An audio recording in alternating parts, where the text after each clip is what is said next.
The participants are still joining on now. It's still 3 minutes ahead to start our inaugural session by 9:30.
Actually, while discussing on this inaugural session in our DP,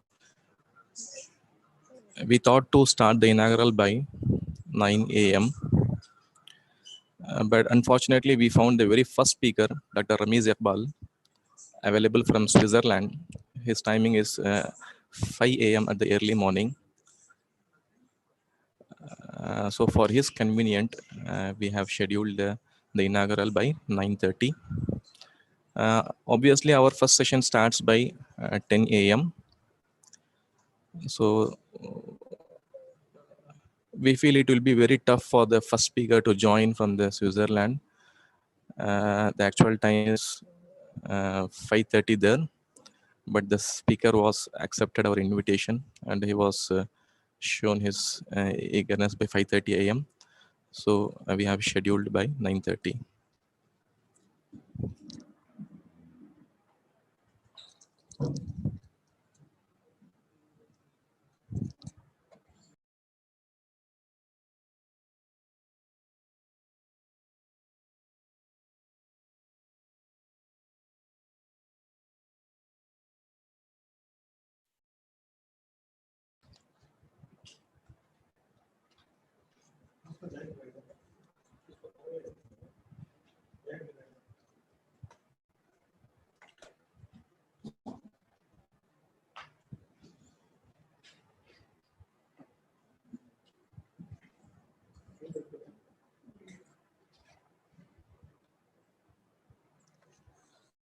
So it's 9:30.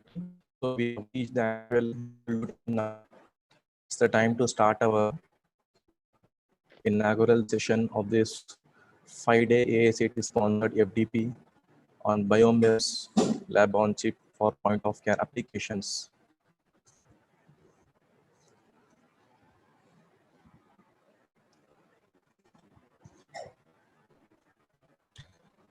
Respected delegate of this FDP inaugural session, faculty participants from various institutions, and my dear colleagues, a warm good morning to you all.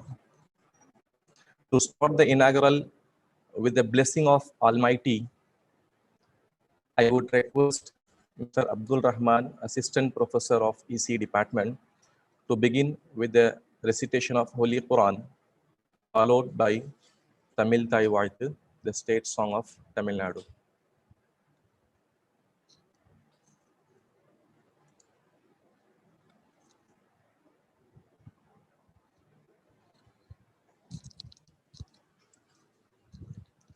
Thank you, sir. Myself, Abdul Rahman. أعوذ بالله من الشيطان الرجيم. بسم الله الرحمن الرحيم. اقرأ باسم ربك الذي خلق. خلق الإنسان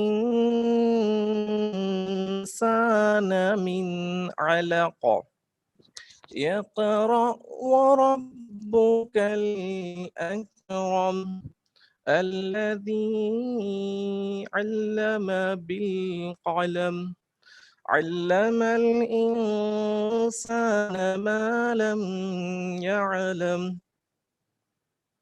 Translation: read in the name of your Lord, who has created all that exists, has created man from a clot, a piece of thick coagulated blood.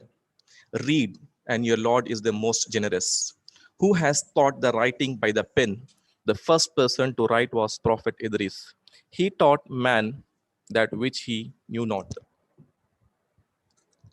Followed by Tamil devotional song.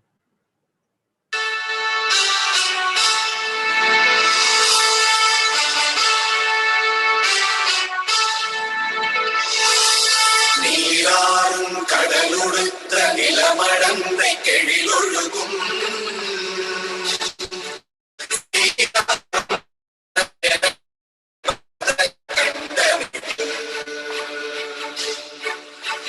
கணமும் அதில் சிறந்த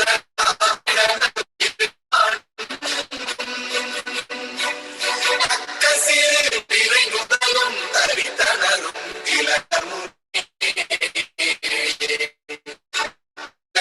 வாசனை போல் அனைத்துலகும் இன்பமுற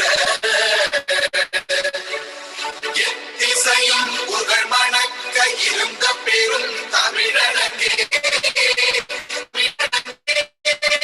உன் சீரிழமை நிரம்பியந்து செயல்பட்டு வாழ்த்துதுமே வாழ்த்துதுமே வாழ்த்துதுமே.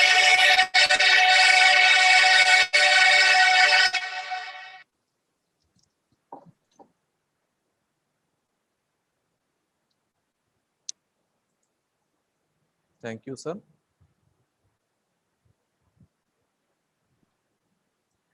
Now I feel honored to welcome all the participants and my fellow colleagues for taking a keen part in this AICT-sponsored FDP program on biomems and lab-on-chip technologies for point-of-care application. This pandemic, I think it's not a barrier, it's an opportunity for us to share our research thoughts through virtually connected. I am sure that this FDP will enrich the knowledge of the participants through the interactive sessions delivered by our eminent speakers from industries and academics from various parts of the globe. And I hope that you all will have a great time ahead. Now, it's time to welcome our delegates and participants from various institutions. So I kindly request Mr. A. Mohammed Mian, Associate Professor of AC, to welcome, address the participants. I request Mr. A. Mohammed Mian, sir, to take over the session to welcome the participants. It's audible? It's audible, sir. Okay. Thanks, sir. Assalamu alaikum warahmatullahi wabarakatuh. Yeah, very good morning to everyone present over here. Learning needs creativity. Creativity needs thinking. Thinking provides knowledge, and knowledge makes you great. With this beautiful quote by Dr. APJ Abdul Kalam sir, myself A. Mohammed Mian, Associate Professor, EC Department of C. Abdul Hakim College of Engineering and Technology, Melvisharam, Tamil Nadu, welcomes you all for this 5-day AICT-sponsored Atal online FDP on biomems and lab-on-chip technologies for point-of-care applications, organized by EC Department of C. Abdul Hakim College of Engineering and Technology from 5th July to 9th July 2021. The biochip, also called lab-on-chip technology, has spectacular growth over the years. It combines electronics, biology, and mechanical aspects for various applications. Now, it's my honor and pleasure to welcome the towering personalities of our college, Chairman Janab Dr. S. Ziauddin Ahmad sir, and our college correspondent, Dr. V.M. Abdul Latif sir, for this inaugural session of this FDP. We welcome you, sir. I bid a warm welcome to our college principal, Dr. J. Bhaskaran sir, who has encouraged us in all means to organize this FDP.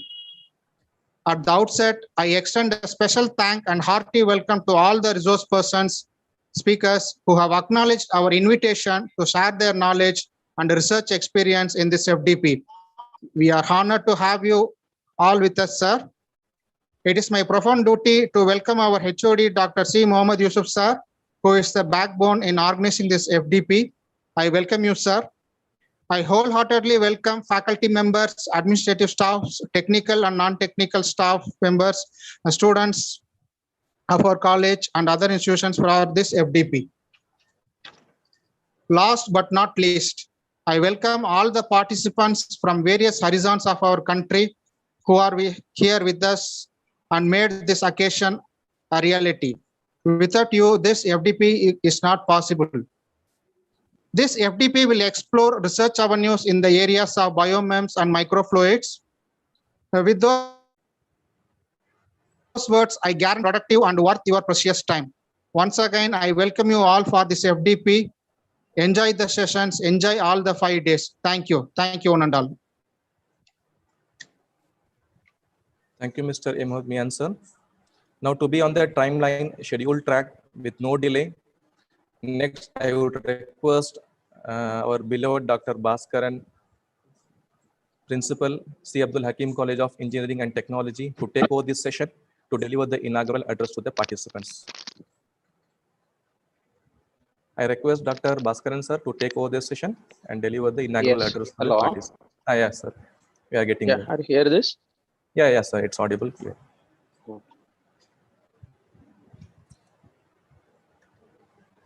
Very good morning to 100% here. The first start this inaugural address. I would like to thank our correspondent, our chairman, Abdul Hakim College of Engineering and Technology, and trustee members of MMES. It is great pleasure and privilege to have an opportunity to deliver the inaugural address on this 5 days AICT sponsored Atal FDP program on biomems and lab and chip technologies for point of care applications. But nowadays, faculties are very difficult to find the time to do research in engineering colleges. The faculties are engaged with taking class and mentoring and preparation of pedagogies in this aspects. But AICT wants to upgrade their faculty skills by conducting such a FDP programs. In this aspect, the objective of the promoting FDP in teaching community is provide a common forum to exchange the views, ideas, and latest innovations in their research field. This FDP offer a learning on basics, emerging trends, and challenges on the particular title.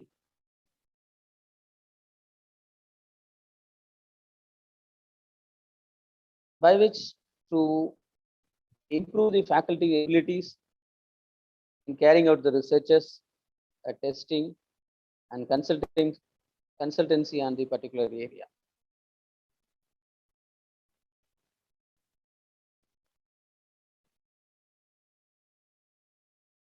Such a kind of FDP program is also to provide the opportunity to further widen their knowledge and to pursue researches in their particular area.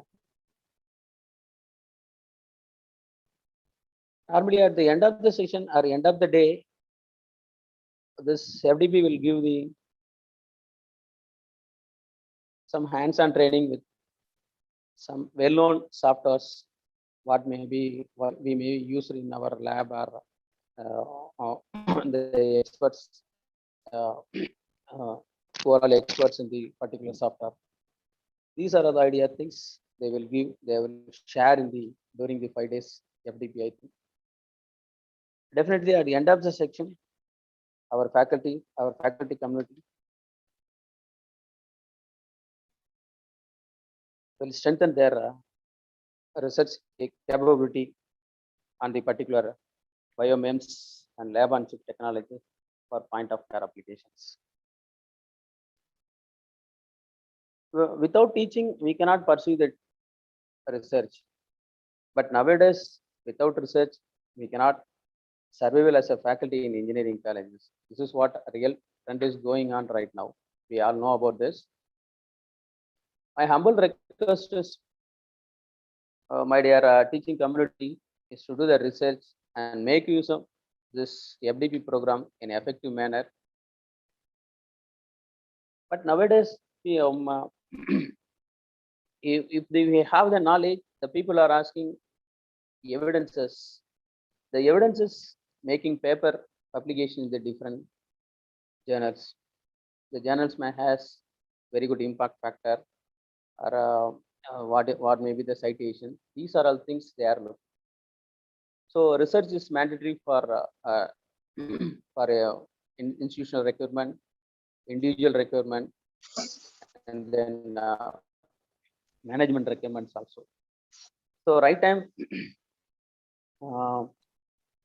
this department of ECE has organized such a wonderful program, I think.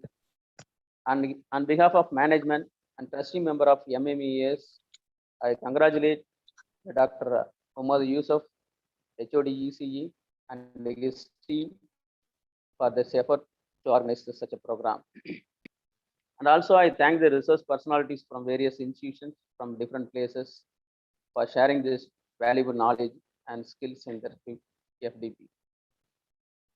I congratulate the participants from various colleges from different places to make use of this program in a great manner. Finally, once again, our Muhammad Mian told our former president Abdul Kalam quoted, "Learning is the creativity. Creativity leads to thinking. Thinking leads to knowledge. Knowledge makes you bring to you great." At the end of the session, end of the 5 days program, definitely the teaching community will have some knowledge on this particular area. I hope this. With this, I conclude my inaugural speech. Before this, once again, I thank the correspondent, chairman, and MME trust member for giving this opportunity. Thank you. Thank you. Wish you all the best for grand success of this 5 days Atal FTP program on biomoms, lab chip on technology for point of care. Thank you. Thank you, one and all. Thank you very much, sir. Thank you, sir, for delivering this inaugural address for the participants.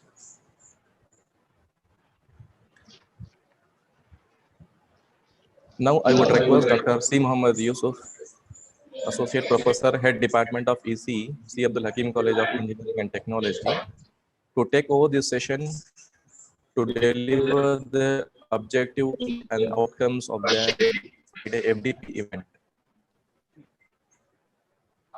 I request Muhammad Yusuf, sir, to take over this session.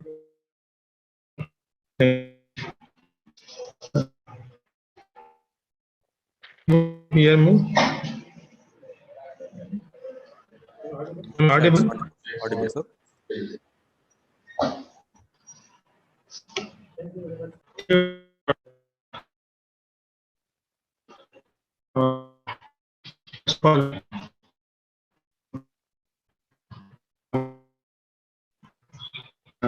Thank everyone present over here. Our honorable chairman of C. Abdul Hakim College of Engineering and Technology, Dr. Ziauddin Ahmad Sahib. Our beloved correspondent, Dr. V.M. Abdul Latif Sahib. Respected principal, sir, Dr. J. Bhaskaran.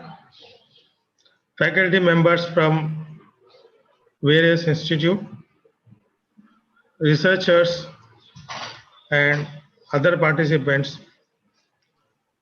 Good morning to all.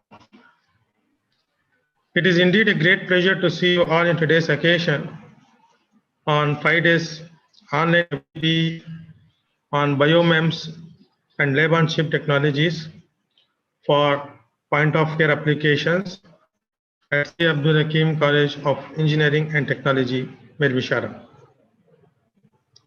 I would like to thank everyone for blocking their precious time for this program.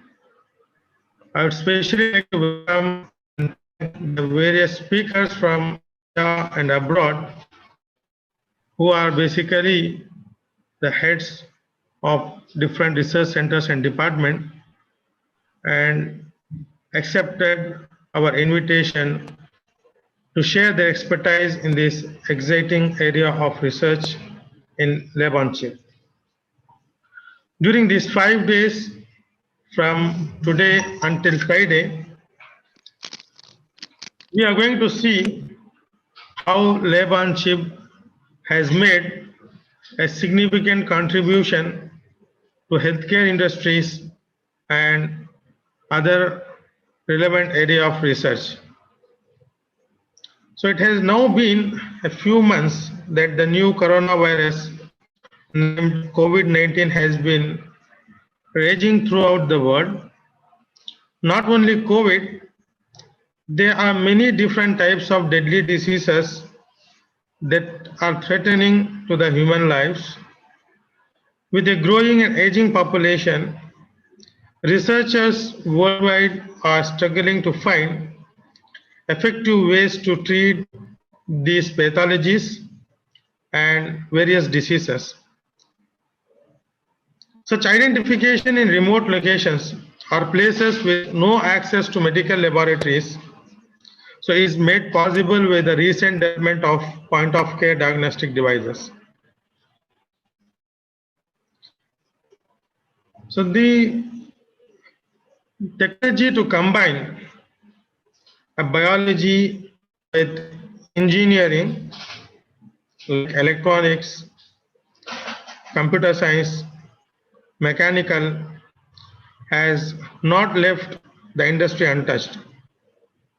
So the biochip, what we are now called it as lab-on-chip, it combines the electronics and biology for various research and various diagnosis purposes. Lab-on-chip technology has been seen a spectacular growth over the last 2 decades. So the potential uses for lab-on-chip in medicine, more specifically, and in healthcare applications are unlimited. So areas such as personalized medicine, early diagnostics, drug patenting have immensely benefited from this LOC technology. So variety of companies, from large established semiconductor companies to new venture-backed startups, have been entering and dropping out of the biochip market with alacrity. So this FDP should be a platform for the researchers, faculty members, and the students community with an interest in lab-on-chip technologies, that is biomems and microfluidics, and who are in a position or who are interested to align their research and career, or to enable them to venture into the startups to address current healthcare challenges and issues. So it also provides a premier interdisciplinary platform for researchers, practitioners, and educators to discuss and interact with the experts in the relevant field by discussing the most recent innovations, trends, and concerns, as well as the practical challenges encountered and solutions adopted in the fields of lab on a chip and microfluidics. I hope at the end of the day, the participants will be able to understand the role of a lab on chip technologies in the development of new products and the technology transfer in this exciting area of research. I hope all of you will make this session interactive and joyful. I thank you one and all. Thank you.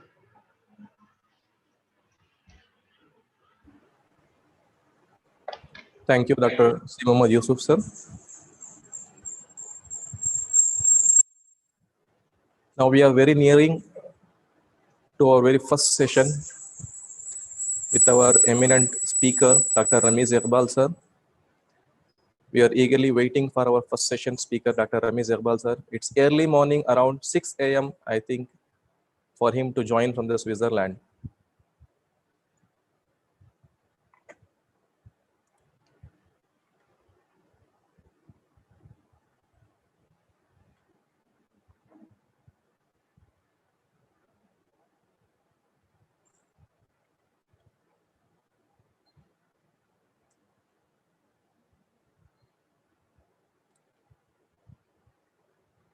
So personally, we are communicating with the speaker, Dr. Rameez Iqbal, sir.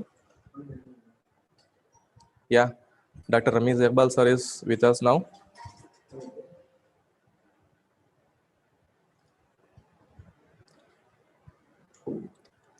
I think Dr. Rameez Iqbal, sir, from Switzerland have joined us now.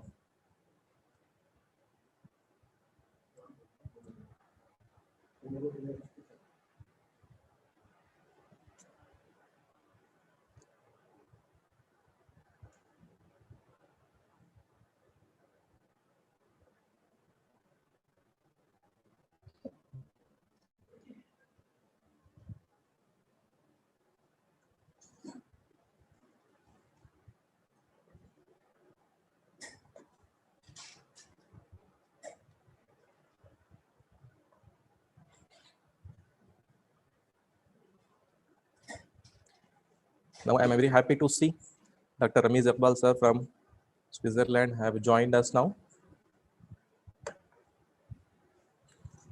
Dr. Rameez, sir.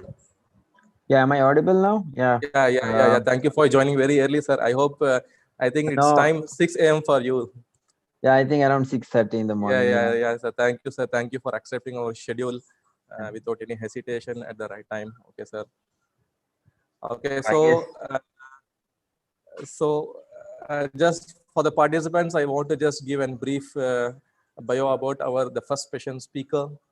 Dr.S.K. Rameez Iqbal, sir, is a research scientist at ETH Zurich, Switzerland. Prior to that, he was a postdoctoral researcher visiting at Microbio Nanofluidics unit in Okinawa Institute of Science and Technology, Graduate University in Japan. He is not very far away from us, but he did his education very near to us. His master and doctoral degree from Mechanical Engineering, IIT Madras. He is the recipient of Institute Research Award by IIT Madras in 2020 from the quality and quantity of the research work carried out during his PhD doctoral studies. His research is broadly focused on fluid dynamics with a specific interest in multi-phase and multi-scale interfacial phenomena. Combining both experiments and theory, he primarily studies the drying phenomenon of various droplets, pure suspension or complex, to understand the signature pattern, deposition pattern left by that droplet. These include are not limited wetting and interfacial phenomenon, droplet operation, soft matter, complex fluids. Beside that, he loves interacting with the people from different parts of the world. So now it's time for our session, technical session. So now I would request our session speaker, Dr. Rameez Iqbal, sir, to take over this session. and to deliver your research, vast and experienced research and knowledge to us and also to the participants, so that we can be benefited from you. Thank you, sir. So I request Dr. So, Rameez sir to take over this session. yeah, thank you very much for such a nice introduction. So I hope, am I audible, right? Yeah, it's very clear, sir. It's very clear, like you So, are beside us. okay, thank you very much. So first of all, thank you very much for giving me this opportunity. I see this conference was, I think this program was supposed to be held a month back, but due to the COVID pandemic, it was delayed, and finally it's happening. So yeah, I'm good to see you all back, and I hope we have, I mean, a moderate number of participants. I see now around 60, 65 number of participants for this talk. So I don't know what happened. I have to share my screen, right? Yeah, sir, I have made you co-host, sir. You can share your screen now. Okay. So You have been okay. given the privilege to share the screen, sir. I think now, are you able to see my screen now? Yes, sir. Yes, sir. So, all right. So where is that? I have to do this one. Okay. So before I start, so I would say that I'm not a hardcore biologist, so I have tried to make the presentations, a little mixed up. So basically, I would be talking about something which we have been doing during my time as a PhD research scholar, as well as I would be giving a brief overview, because I really don't know, about the participants, because I'm not sure everyone would be coming from the biology background. So as well as people have like a different expertise, as well as different depth of knowledge. So someone might be good in electronics, someone might be good in biology, someone might be good in fluid mechanics. So I've tried to keep it very simple, and but what I suggest that if you have some questions, you can stop me somewhere in the middle of the talk, and then we can discuss. And but I will try to keep it as simple as possible, And so before I start, so this is what I wanted to share. And so the talk for today's presentation is microfluidics for point of care applications. But if I remember correctly, there are many other speakers who would be talking about biomemes and other healthcare diagnostic devices. So I have not included too much of information about those, because then those would be kind of bit repeatable. So I have tried to cover mostly on the fluid mechanics part, but we will see as we go ahead from here on. But let me start without any further delay. So today I will be talking about something on microfluidics and point of care applications. And my name is Rameez Iqbal. So as already, I'm being introduced, so I'm not going to, spend much time on this. So, but before I start, I would like to thank Professor C. Yusuf for giving me the opportunity, as well as to the C. Abdul Hakim College of Engineering and Technology, so for organizing such a nice program. So let's start, about the talk. So this is what I would be discussing about. But before I see, I want to go to the presenter screen pointer. Okay. So I would be talking about little bit of microfluidics, because then, and then I would be talking about some point of care applications, and also microfluidics in resource limited settings. Okay.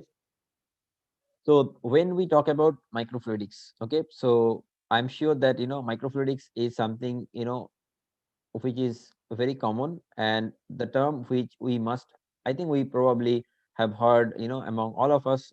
I mean, about like heard about this term microfluidics. So microfluidics is nothing but it's, I would say, combination of science and technology. So I won't say microfluidics is a new science. At the same time, I won't say microfluidics is a new technology as well. So it's a combination of science and technology where you manipulate the fluid at a micron scale, at a micron length scale. So when you talk about a micron length scale, so you imagine, like I have put a figure here. So imagine, like the hairs we have on our head, the typical diameter of such, I mean, the hair is, people say, about 100 microns.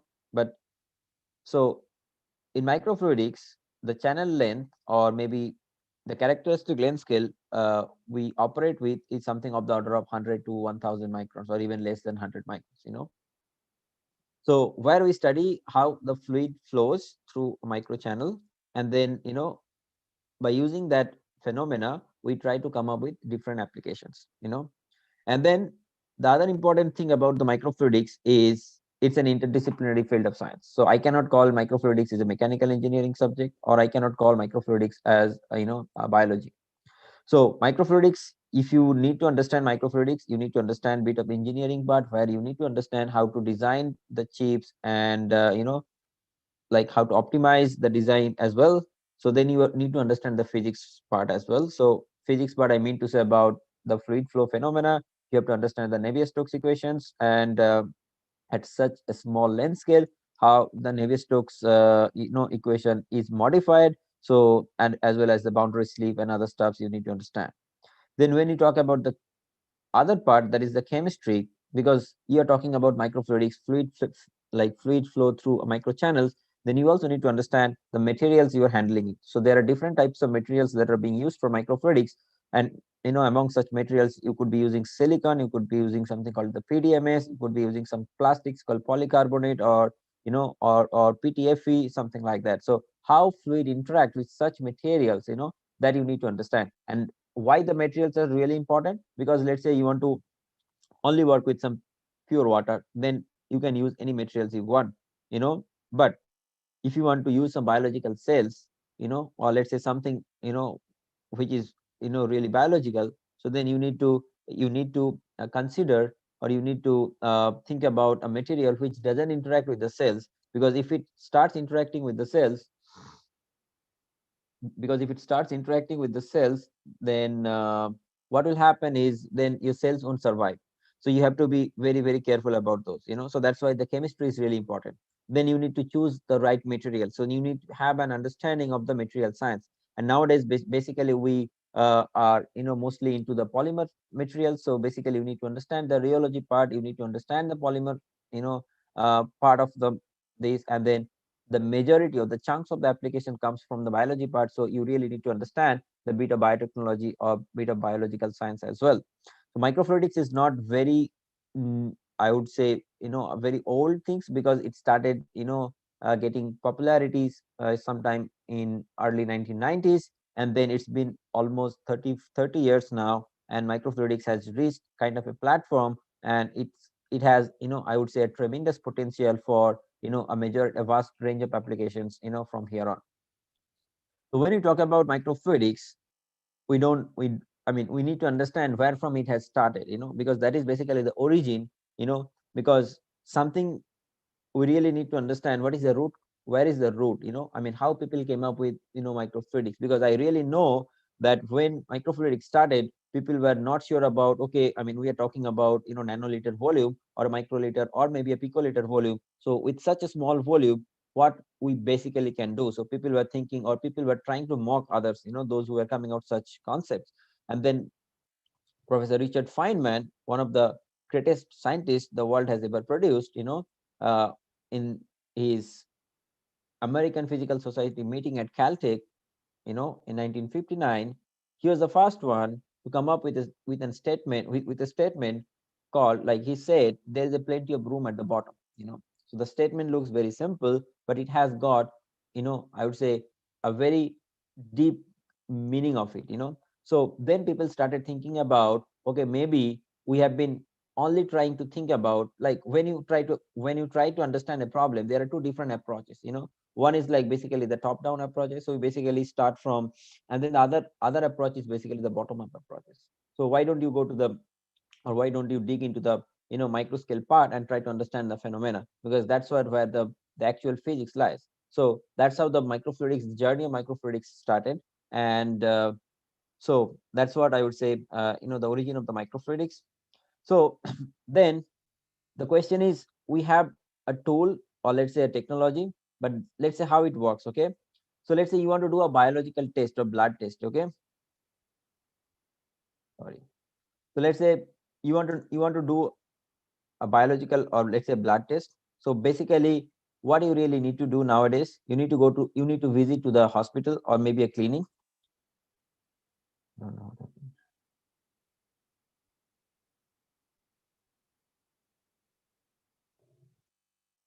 Yeah, so you need to visit to a clinic, and then there will be someone who can take the blood from your body. It will be taken into the centrifuge tube or maybe these vacutainers. Then it will be transferred to the to a pathology center. And then pathology center, they have a trained personnel, and what they will basically do, they will centrifuge, they will do all the tests, and they will come up with the report. It might take a few hours to one day or maybe a couple of days to come up with reports. Okay, so that's how it basically works. Now our healthcare system basically works like this, right? Now, where is the problem? The problem is, let's say we basically are located in urban areas, or maybe very closer to the city. So we don't have a problem to access to a doctor or to access to a healthcare system, but a majority of the population which comes from the rural background, and the healthcare resources in the rural areas are not closer to the healthcare resources in the urban areas. So people don't have the access to visit to the clinic or to the hospital, and at the same time, the problem is, even if you have a hospital, but you don't have a proper pathology center, so you donate your blood, then the blood has to be transferred to a proper facility or maybe, a pathology center. Then they will do the test there. And by the time your report comes, it might take 2 days, 3 days, 4 days, something like this. So that was one such problems. For blood test, it's okay. But let's say you need to do some kind of an emergency test where you cannot wait for 2 days or 3 days because the patient is still in the hospital or maybe in the ICU. So you need some kind of, a rapid test, So for such kind of, things, you need to come up with something really rapid, and you need to come up with something which can be accessed, by others at ease without having, any sorts of problems like this. So microfluidics somehow bridges the gap. How it bridges the gap, that we will discuss or we will see in the next few slides. But I just wanted to show you the actual problem. So here the problem is, now the practice, as we know, that we need to go and visit to the doctor. There will be some trained personnel, then they will take the blood, and then they will send it to the pathology center, and then from there they will do the test. So again, you need some trained personnel as well, and basically you will have the report. So there are plenty of, I would say, personnels involved. Mostly all are like trained. At the same time, you have to do some kind of a transportation of the samples from one place to the other places. So we will discuss something in the next few slides. But before I move on, I really need to understand why. Then I would say microfluidics is basically bridging the gap. Then question is, why microfluidics? Because imagine in the previous video, what I have shown is, if you need to do a blood test, you need to donate kind of 3 to 4 ml or maybe 5 ml of blood. Okay, but frankly speaking, you really don't need 5 ml of blood for doing a, let's say, a sugar test or maybe a routine blood test. But why do they take such amount of blood? Because when they are doing it in a macro scale or in a conventional way, then you really need such amount of blood. So it's basically some kind of a wastage of, wastage of blood, you can say, because as you know, the whole world is running with the scarcity of the blood. So you can always save. So microfluidics, where you need very small amount of the liquid volume, that can be 1 microliter. So it's basically, or let's say 10 microliter. So it's basically, I would say, 1 by 1,000 times smaller than the amount you basically need there. So then you basically can save a lot of like samples in the form of blood or in the form of any other biological samples, right? So that's how the microfluidics is advantageous than the today's conventional techniques. So when you have a small volume, what you basically, you basically save a lot of cost, right? And then because you need lesser amount of consumables to do the test, then the other part is basically the repeating units. So if you want to do the repeating test, so you can have a parallel channels in the microfluidics, and then that can do some kind of a repeating test, which can be like, considered as like you like waste lesser amount of consumables. Then as I said here as well, you can have like a parallel micro channels, running through your chip, and then you can do some kind of a parallel, test as well. So which can give you, because this is parallel, and which will give you faster assays. You can come up with your test results, in no time. Then you also can do some kind of a batch fabrications, and then also you can do the MEMS integrations, automations, as well as some kind of unobserved phenomena you can see. Unobserved phenomena, what I mean to say here is basically some kind of single cell analysis. So let's say you want to study some kind of, let's say, down to the single cell level, which is basically 1 to 5 or 10 microns, which is not possible with the classical or conventional way. So you have to discretize, an individual cell from a pool of cells, and for that you basically need some kind of a microfluidics techniques, right, like that. So microfluidics is advantageous in many ways, and because of which it is being, envisioned for future medical technologies. But I won't say it's only for the medical technologies, but here we are only talking about point of care devices. So I would only use some medical technologies here for sake of our understanding. Now, let us see the other interesting aspects of this. So you can see there are few blue dots here. So we are basically we are basically shrinking from the macro scale to the micro scale. So this is the biggest we have. Then this is little smaller. Then this is little smaller. I'm not sure whether you can see another dot here. So let's say you have a diameter of 1D. When you shrink it to 10 power minus 1, then you shrink it to 10 power minus 2, and then you can also shrink it to 10 power minus 3 as well. And D, this you can put it as like, in mm or something like that, whatever you want to put. Then if you try to convert the surface area or the volume, as you can see that as you shrink, the surface area to the volume ratio increases. How? Because if you're talking about a length, the length scales with L. Your area scales with L power 2, and your volume scales with L power 3. So when you try to do the surface area to the volume, it's basically L power 2 by L power 3, nothing but 1 by L. So as you shrink the L, which is basically the characteristic length scale, your area by volume basically increases, as you can see here, because as you shrink the size of that, you can have larger surface to the volume, surface area to the volume.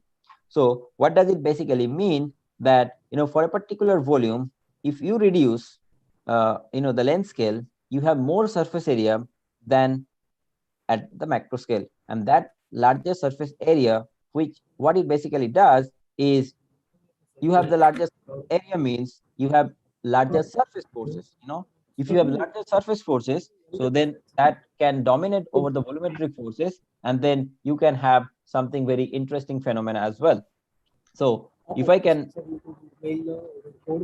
talk about something. So here one picture I have shown here. So let's say, as we all know that, if we have a container, then if you dispense water, the water must be bottom. But if you try to shrink the size of this, tube, you can see that water is rising against gravity, because due to the gravity, the water must go down. But if you shrink the tubes here, then you can see the water is actually rising along the tube, and which is basically due to the surface tension forces. So here, the gravitational force, which is basically a volumetric force, which scales with L power 3. However, once you shrink the size of this tube, this is basically the capillary tube here, you can see that the water basically rises, and then the surface tension force, which is basically here, as shown here, the surface tension force, which dominates over the volumetric force. So as I said here, that if you reduce the characteristic length scale here, because the characteristic length scale was quite larger, but here we have reduced the characteristic length scale, then you can see the surface to the volume ratio increases, and once you increase the surface area to the volume ratio, you have larger surface forces than the volumetric forces. So that's how the microfluidics is advantageous, because here your surface area is dominant over any other volumetric forces. Right. Now there is a problem. As you all know, if you have studied basic fluid mechanics, that because let's say we have to send, or we have to send some liquid from place A to place B. How we can do that? We can just simply using a pump. So basically we should use a pressure pump. So, and then once you're sending, liquid from one place to the other place, let's say place A to place B, what you basically have, you have to overcome the, the delta P, which is basically the pressure head. Okay. And then for a circular cross section of pipe, there is, a famous equation which is called the Hagen-Poiseuille equation. So from there, you know that this pressure head, which is equivalent to 8 mu L Q by R power 4, where this is basically the pressure difference between the two ends. Let's say basically point A and point B, which I was talking about. And then this is basically the length of, like, which is basically the distance between length point A and point B. Mu is basically the dynamic viscosity here. Q is basically the volume flow rate, and R is basically the radius of the pipe, because we are talking about a cylindrical pipe here. Now, and A is basically the cross section of the pipe. Okay. Now, what is interesting here is that you keep everything constant. So delta P is basically inversely proportional to 1 by R power 4. Okay. So now, if we reduce the size R, which is basically the characteristic length scale here, then you see that you need to overcome more pressure drag, or basically the pressure difference. Okay. So when R is 1, is basically delta P is 1. But if you reduce the R by 0.1, then it goes to the power 4, basically 10 power minus 1, right? So 10 power minus 1 will be 10 power 4. So basically you increase the pressure difference by a factor of 4. If you reduce it by a factor of 10, then it increases by a factor of 10 power 4, right? So that means there is a tremendous amount of pressure.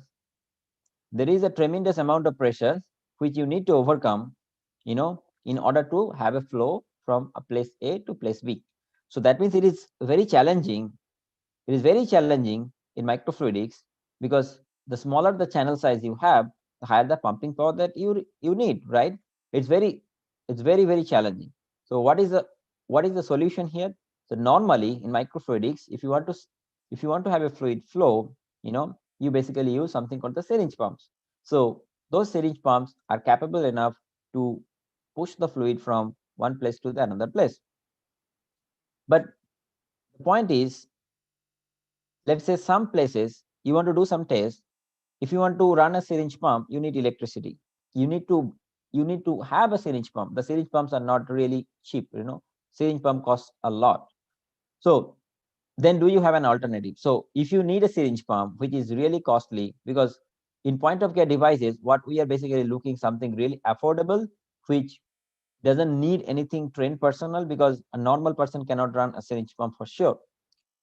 So what is the alternative? Do we have any other alternative to send a fluid from a place A to place B without having any external forces? What's the alternative? So what we are talking about, I don't know. Yeah. So what we are talking about is something called the capillary flow. So what happens? Let's say you dispense the liquid right at the inlet, and you have 4 parallel channels here, and you see that the liquid is actually flowing, automatically and spontaneously without having any external power source here. So this is called the capillary flow. And capillary flow is really omnipresent, because if you have seen, the trees or the plants, they suck the liquid from the ground due to the capillary flow. Okay. And in daily life, I mean, one of the, very common examples I can tell you is basically if you, take a tissue roll or tissue paper and then put it on top of the water, you can see that it sucks water just because of the capillary flow, and capillary flow is really an cost effective method which doesn't require, any sort of external forces or any sort of external power sources. So which is basically spontaneous, which is basically, I would say power free. It doesn't need an external power for sure. It doesn't need any electricity, right? So why? And these capillary flows are being used for many technologies like DNA manipulations, chemical microreactors, or many other diagnostic techniques, and this, we call this as a passive techniques, or passive flow, because you don't need any sort of, active sources like electricity or magnetic, something like that, right? So it's basically really a passive phenomenon. So why it happens? Because, and then the capillary flow was discovered in 1921 by someone called Washburn. And then there is a very famous formula called Washburn's law, okay, which is basically where the length scale, which is the square of the length scale, is equal to gamma r cos theta divided by 2 mu. So here r is basically the characteristic length scale of the channel, gamma is the surface tension, and mu is basically the viscosity. So if you know all these, you can also find out the hydrophilicity of the channel or the contact angle of the channel, because theta here is basically the contact angle of the channel. Okay, so now we talked about something like how to overcome the fluid flow phenomena problem.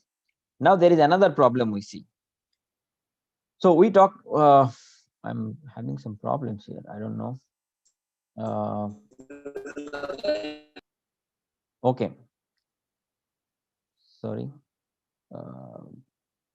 Okay, so now another things we are talking about is called the lab on chip devices. Okay, so here I have put a few lab on chip devices. So these are the couple of images I have taken when I visited a conference called Microtest. So these images are from something called Microfluidic Chip Shop. So if you are familiar about this company is probably the largest, or maybe the best in the business. So who they basically kind of an expert in making different microfluidic chips.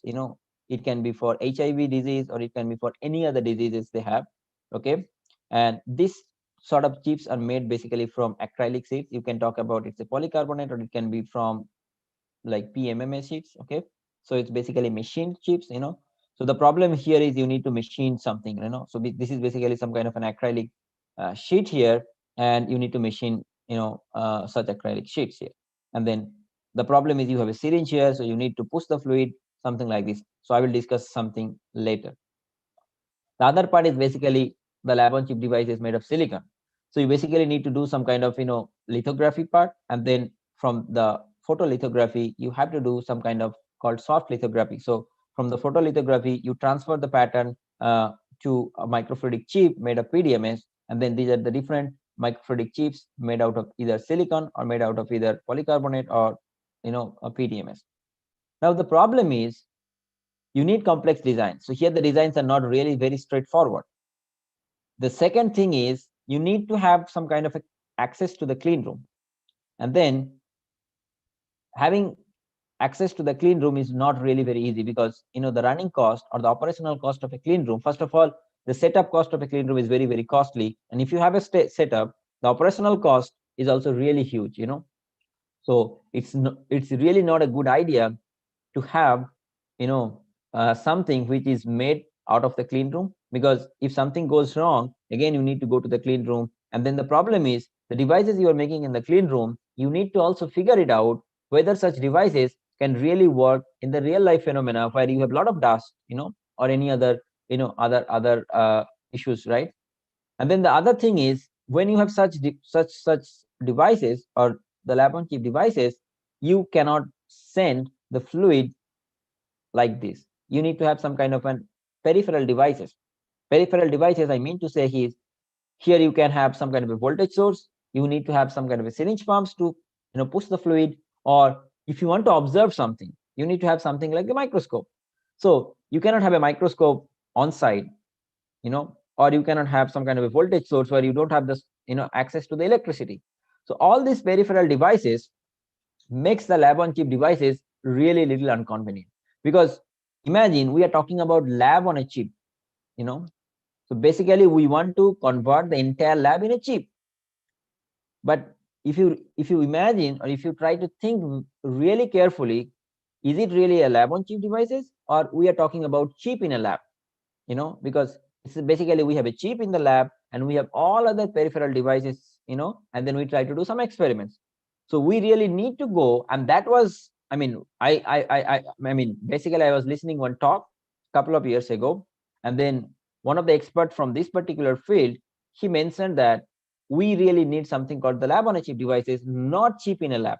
Because if you have a chip in a lab, you cannot take such technology out of the lab, and then that's how this is basically some kind of an hindrance to take the technology from the lab to the market.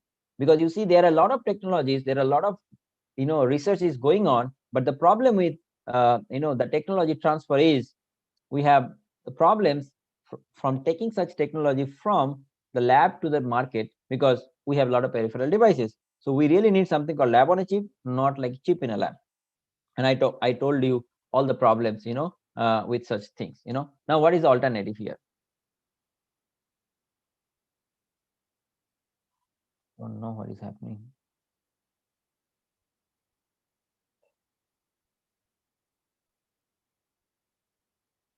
What's the problem again? I am not able to do that.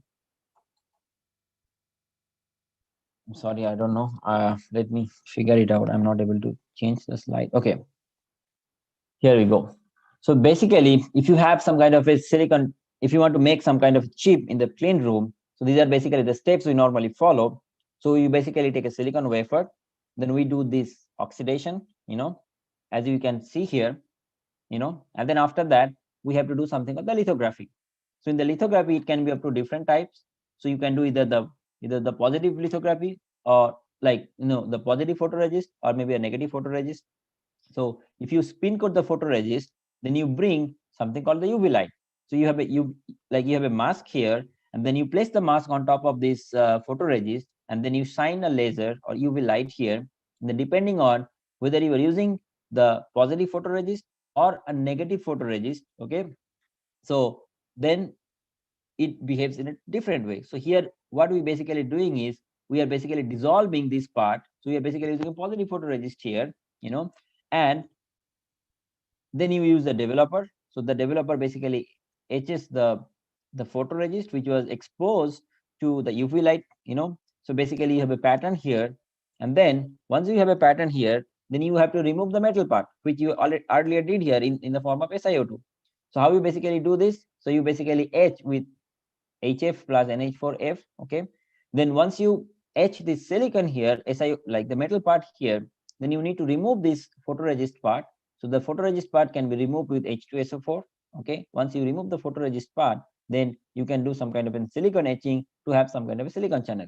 So as you can see here, first of all, you need to have the access to the clean room. Then the second thing is to have a microfluidic channel. You need to follow 1, 2, 3, 4, 5, 6, 7, total 7 different steps. But these are only the steps. But before that, you need to design, you need to print a mask here. But printing this mask is really not easy because you need to have such high resolution printer available. And I know there is only one place in Chennai where we used to do that, and the other part is basically, you need skills, because if all these things require tremendous amount of skills as well. And the fabrication cost of each microfluidic channel is really high. Okay, so this is not cost effective, and sometimes this is I would say some kind of an hindrance to take the technology out of the market, like out of the lab.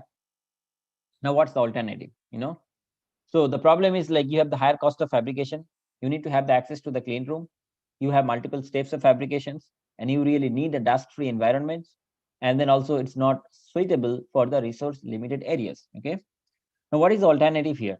Okay, the alternative can be like basically paper-based microfluidic devices. As you know, the paper-based microfluidic devices are really popular, and I will show you some examples where it will be really clear how the paper-based microfluidic devices can be an alternative to the point of care devices, to the point of care technologies. Okay, so I won't go into the details of how the paper-based microfluidic devices works, but I just want to show you that basically if you have a paper, it's a porous thing, right? So if you drop a liquid there, it basically spreads, it basically spreads uniformly, in all directions, right? But if you want to have a fluid flow, you need to make, the paper, a little bit patterned. How basically make how you basically make the papers patterned, so basically that is done something called by the wax coating. So there are, different ways how you can do this wax coating. So you can bring some kind of a screen here, you have a paper, and then you bring wax here, and then just by using a hot plate, you can do this wax coatings. But nowadays, so these are like different techniques or different ways of making the wax pattern here. But nowadays there is something called a printer, which is really available. By using that printer, you can also do the wax coating. And then if you have a wax coating, you can have like, a different patterns here. And as you can see that, on a paper, you can make, different patterns. So basically these are like the hydrophilic part, and then the like the light background, basically the white background is all hydrophobic where the liquid doesn't flow. Similarly, here you can have a white junction here, and you can have something like a multiple junctions here for the fluid flow. Now the question is why we need to understand, why we need to use the paper-based microfluidic devices, because it's very simple, and then I would say the cost is comparatively cheaper as compared to the silicon-based devices, and you can actually have multiple assays simultaneously. So you can basically run a different multiple assays. You can basically parallelize this, and it doesn't require any kind of pumps. So basically, it's all basically driven by the capillary flow, and then it is compatible with the small volumes. Basically when you are talking about, let's say, saliva, when you are talking about tears or urine samples, and then you can also, because dispose it, I mean, quite easily as compared to the silicon, because silicon is something which you cannot dispose quite easily because it requires a special treatment or maybe a special beans for disposing, right? So these are all the advantages for the paper-based microfluidic devices. Now let's come to the point, which is basically the theme of today's talk, which is basically the point of care testing. Okay, so what I have talked about is different. So far I have talked about basics of microfluidics. What are the current challenges with the microfluidics? And then I have shown you a couple of a few lab-on-chip devices, and what are the problems with such lab-on-chip devices, and why there is a lag in taking the technologies out of the market, from the lab to the market. Okay, and then how the paper-based microfluidic devices are playing a role here as well. Now the question is, when you have a paper-based microfluidic devices which can really be used for something called point of care device testing. What is the point of care device diagnostic devices, right? So point of care diagnostic devices are used to obtain diagnostic results within like the patients. The patient, like it must be available with the patient, and patient doesn't need to be trained, which should be I would say really easy and straightforward. So, and then the advantages of the the point of care testing is for portability. So you don't need to like I have shown you in the past video that you need to take your sample from the healthcare center to the pathology center. But here in point of care devices, the patient can easily run his own test at home, and that's how it's like, I would say, in terms of portability, you don't need to do it anything. It is easily really convenient because you can make your own schedule, and then you can run it in 5 to 10 minutes or maximum in 30 minutes. The test can be done, so you don't need to wait for several hours to maybe a day or a couple of days for the test results to come. And then also you can also make sure that you have the quality assurance as well. Now, as I said as well in my previous slides, that a chunk of population lives in the rural areas. So in the urban areas, we still have a better healthcare system, but in the rural areas, you see that there are places where people don't have access to the healthcare facilities. And if you go to the Middle East, if you go to the African countries, the situation is even worse. Okay, and then it could be due to the poverty. Poverty could be attributed to such problems, and then majority of the developing world is also facing such problems. And then there are resource limited settings where you don't have electricity, where you don't have proper drinking water. So then you cannot have a medical healthcare center. So, however, to reach the technology from the urban areas to the resource limited areas, you need to have something where people can do their own test, and that's how the point of care device, point of care testing plays a crucial role here. And then so that's why I would say it's basically bridging the gap from the urban areas where you have a decent amount of healthcare facilities to the resource limited areas where you don't have any facilities at all. So if we need to protect, or if we need to give somewhat better healthcare facilities to such people, then we need to have some kind of an alternative technologies, and point of care technique is something which is one such technologies that can play a role here. Now, one example I want to show you here, this is basically very common. It's basically the pregnancy test kits. Okay, so let's see a video here. So if you want to test that, so you basically need to dip this end in your urine sample, or you can collect an urine sample and then dip it, and then you just wait for that. And if you see there is a fluid flowing through this, And then if you have only one line here, then you see it's basically a negative test result. But if you see if there are a couple of lines here, then you see it's a positive test result. And this sort of pregnancy test kit, which is not really new, which has been there in the market for a few years or for several years. However, we need to understand that this is one such point of care device, point of care technologies, and that has made lives more easier, So now we will understand how such devices really work, okay? But I just wanted to show you the one examples of point of care device technologies, okay? So all these technologies, like what I've shown here, basically works on a principle called lateral flow assays.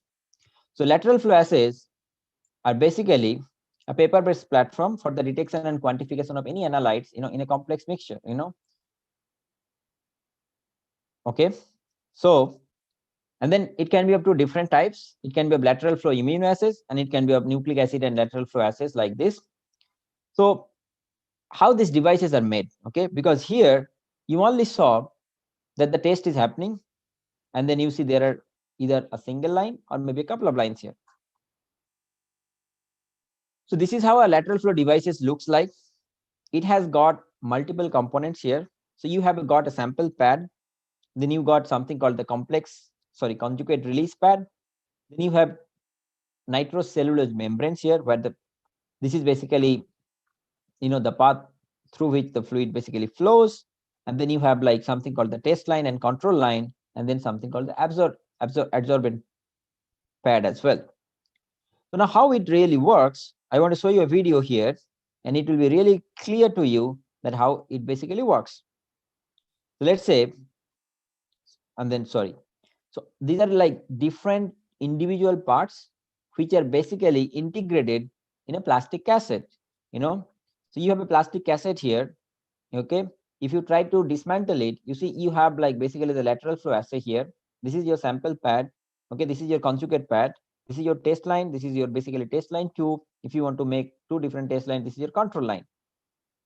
You can use it for different samples. Let's say blood, milk, urine, serum, or any other liquid you want to use it. Then you basically collect the liquid samples. For blood, you can do the finger pricking, and then you dispense the blood here, and you see there is a fluid flowing through it, okay? So this is basically your sample pad where you are dispensing the blood sample here. Then you have like the target analytes, okay? These are basically the target analytes we want to capture, and this is basically the conjugate pad where it contains specific amount of specific amount of antibodies which can bind to these gold nanoparticles present here in the conjugate pad here. Then let's say this we wanted to detect, which got, so this is basically the test line here. So each individual antibodies can be captured by the antigens here, as you see here, and then it passes through this. So the point is, then finally it reaches to the adsorbent pad. So the point is, so this is a gold nanoparticle. This is the target we want to capture, and this is, let's say, colloidal gold nanoparticle, and this is basically the antibody, which is conjugated with the gold nanoparticles. So what we really want is we want to capture,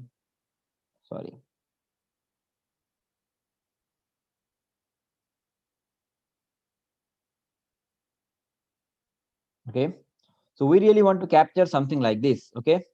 So now the point is, if you don't have any target molecules here, then you don't see any line here, so in the pregnancy kit, let's say this is the control line. So control line, you will always have a line right after the test, okay? But if you don't have the target analyte, then you don't have any line present for the test line 1 or for the test line 2. So then those 2 lines won't be present if you have a negative result. But if you have a positive result, then your test line also should show some kind of a positive signal. Then you have a parallel or maybe a couple of lines right at the display, which can confirm that, okay, you have a positive. It can be the pregnancy, or it can be any other diseases as well. So what I wanted to explain here is, right after it passes, it would be captured by the adsorbent pad. So basically it can collect the excess amount of liquid which you have sent. But the most interesting part here is, so you basically capture the target analytes with these gold nanoparticles, and then it's basically capturing the antibodies with the antigen here. Okay, so now that's how it really works. So you basically send the sample here, then you have the uh, antibodies conjugated with the gold nanoparticles, then it flows through this nitrocellulose membrane, and then you have like anti-analyte antibodies here, and then it will be either captured here, or if it is not captured here, if you have a negative sample, then it must be captured by the control line. And then if you have either a couple of lines, then it basically suggests that you have a positive test result, or if you only have a control test line, then it suggests that you have a negative test result here. So that's how the lateral flow assays works. Now, how these lateral flow assays are really important, now you know that the whole world is basically going through this something called the COVID-19 pandemic. Okay, how the COVID-19 pandemic really works, because let's say someone with sneezing, coughing, okay, and exhaling something called this respiratory fluid. So this is your respiratory system here. Once you exhale through either coughing, sneezing, or talking, you are basically releasing something called the respiratory fluid. This respiratory fluid, which consists of saliva, consists of something called mucus, and some other materials, other matter derived from the respiratory tract surfaces. This respiratory fluid consists of the COVID-19 viruses. Okay, and that can be a source for the transmission of COVID-19 pandemic. Okay, and why it happens, if you study from the mechanical perspective, it has basically due to the Kelvin-Helmholtz instabilities as well as the Rayleigh-Taylor instabilities. So these are the two instabilities happening right at the tract, respiratory tract, which is basically responsible for the releasing of the respiratory fluid through sneezing or coughing. Okay, but what I mean to say here, that the entire world, starting from the Asian countries to the African countries to the North and South American countries, you see that these are the total number of infected persons, and this is something like total disease, and it has already infected countries, 190 plus countries. Okay, now how this COVID-19 is basically being transmitted here. So you have a SARS-CoV infected person. This person is sneezing. So the sneezing droplet has consist of smaller particles. These are basically the virus particles inside the respiratory fluid.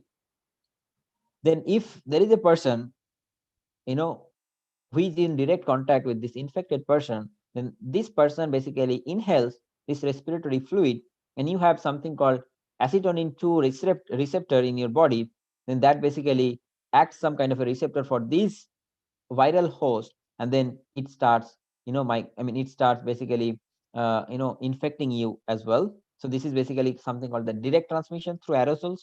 The other is basically when you sneeze, the respiratory droplet will be, suspended on a surface, and then if you touch the surface, and then if you bring your finger or the hand to your nose or eyes, then you can again be infected. That is called the secondary mode of transmission, or which we call this as a fomite transmission. Okay, however, it has been, from the WHO as well as the CDC, they say that for the COVID-19, the size of the virus particle is something of the order of 100 nanometer, and so the size is so small, then they just eliminate or rule out the possibilities of indirect transmission. So most of the COVID-19 disease or transmission is happening through the direct transmission through aerosols. So that's why it is really important to wear the mask than always washing your hand or maybe sanitizing your hand. Of course, it's important for your personal hygiene, but it is even more important to use the mask than only your sanitizing your hands or something like this. So that is basically some kind of an information I wanted to share. But what is important for the context of this talk is how do we, test that whether someone has a COVID or not. One is basically the RT-PCR test, which is basically the gold standard for the detection of COVID-19. And you know that for RT-PCR test, you have to visit to a clinic or maybe a hospital. They will take your nasopharyngeal swab, and then they will send it to some kind of a pathology center, and your report might come maybe in 24 hours to 48 hours. Okay, so and then it really costs a lot. I think some kind of an RT-PCR test in India might cost you 1,000 rupees as well. And then the other way to, sometimes the RT-PCR test is basically the gold standard, but sometimes even with the RT-PCR test, you might not see, you might not even detect the COVID-19 pandemic or maybe the viruses. So the other way is basically you have to do the chest X-ray. So if you do the chest X-ray and basically see the the state of your state of your lungs, then that can also confirm the presence of viruses inside your body. However, both these techniques or both these are really I would not say it's cost effective. So we really need to have something which is rapid, cost effective, because let's say if you want to travel from one place to the another place, you need to have a COVID-19 report. But if you are at the airport, or maybe if you are somewhere where you cannot wait for 24 hours, then you need to have something really, really rapid and fast. So one such technique, which is, I think this is something, some kind of an make in India product. So here, if you see that we have something called Cell. Again, this is a lateral flow assay based technique where you can detect whether you have COVID-19 or not by using antigen antibody test here. So how it basically works. So you got a kit here, and this is a tube that is given with a buffer sample here. So it has got some kind of a buffer liquid, and then you need to take. So you need to first open this, and you have got some kind of a swab here. So that swab you need to push it to your nose to collect whether you have any virus particles. So basically, the nasal swab, you need to collect it from both the nose. It basically takes, I think, 3 to 5 seconds. Okay, and you need to rotate it as well to make sure that you collect any viral particles. Then you have to dip it into the liquid. So, and then you have to rotate it a couple of times so that if you have something, it should be transferred to the buffer liquid. Okay, and then it's all done. Then you have a lateral flow assay chip here. Then once you dip a couple of drops here, then you see there is a fluid flowing through this. Okay, then you have a control assay there, and then there's something called the test assay. So if you only have one single line here, which basically suggests that you have a negative test result, but if you have both control and test, then it basically says that you have a positive COVID test. Okay, so that's how this is the negative test one, I can say, because you only have the control one. But you can take the image, and then this image can tell you whether you have negative or positive. So right, so if you have only control, then it's a negative test. However, if you have both the lines, then it can be a positive or negative. So that's how the lateral flow assays really helps you as a point of care devices for COVID-19 pandemic as well. Okay, now, so these are all about the lateral flow assays and point of care devices things. Okay, so really this involves a lot of biology there. And then now I would be talking about,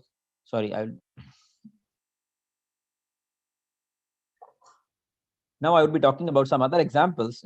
Okay, for the point of as a potential applications for the point of care devices. One such example is, let's say if you want to do a glucose test. Okay, as I said that if you have a pump, then it's really very difficult. Okay, so you need to have some kind of a capillary flow based technology. So here one technology is basically you have a straight micro channel.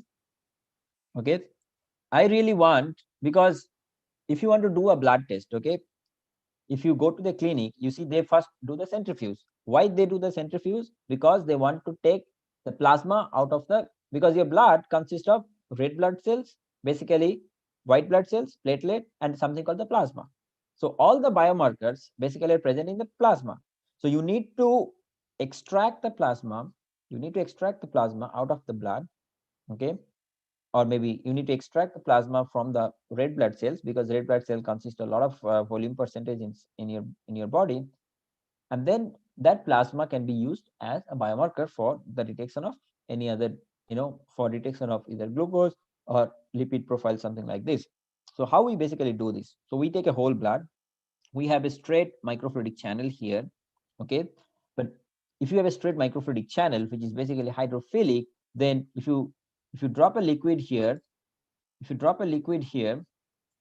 there will be a fluid flow through this channel. That's how. But how we engineer this? Okay, because if we have a fluid flow, that doesn't serve the purpose. How we engineer this? We basically do some kind of a weightability patterning. Okay, so this portion up to this is hydrophilic. Okay, and then this portion we don't. I mean, basically how we make this, you make a channel, and then this portion you can cover it, and then you can do some kind of oxygen plasma. So this portion turns hydrophilic, and then this portion is still hydrophobic because this is made of PDMS. And then if you let the blood flow through this channel, due to this hydrophilicity, the blood will flow rapidly through this portion. And then at this junction, this is basically shown here. If you see here, this is basically hydrophilic, hydrophobic. So this basically acts as a patch, okay? Or basically you can call it as a virtual filter. Then once the blood crosses through this patch, then what will happen? The plasma starts separating, because after this, you have a hydrophobic patch where the liquid struggles to flow through this patch. However, at the same time, you have all the RBCs which will basically try to settle down, which is basically called, or try to sediment. Then you see from this place to this place, all the RBCs will slowly sediment, and then you have only the plasma sample which only will flow. And then if you have a glucose detection kit, then you can detect based on any colorimetric signal that about the glucose or any lipid profile sampling. Okay, how this is, so this is basically the technology. So basically how you can use a simple microfluidic channel, and you can just engineer the the channel, and then make the fluid flow to happen for a point of care device, for a point of care technology things, right? Now just by using this technology, we can do something else as well. So this was done by one of my colleagues, from my PhD labs. So they, what basically they did, so they took channel, again it's a capillary based passive devices. So this portion, you have like a dual layer channel here, or it's not a channel, I can say it's basically a PDMS chunk here. So you basically punch it, you send the blood in, and then the blood will basically flow through this, and then this portion you can do the oxygen plasma. Okay, once you do the oxygen plasma here, what you basically see here is basically you have a gradient in the weightability.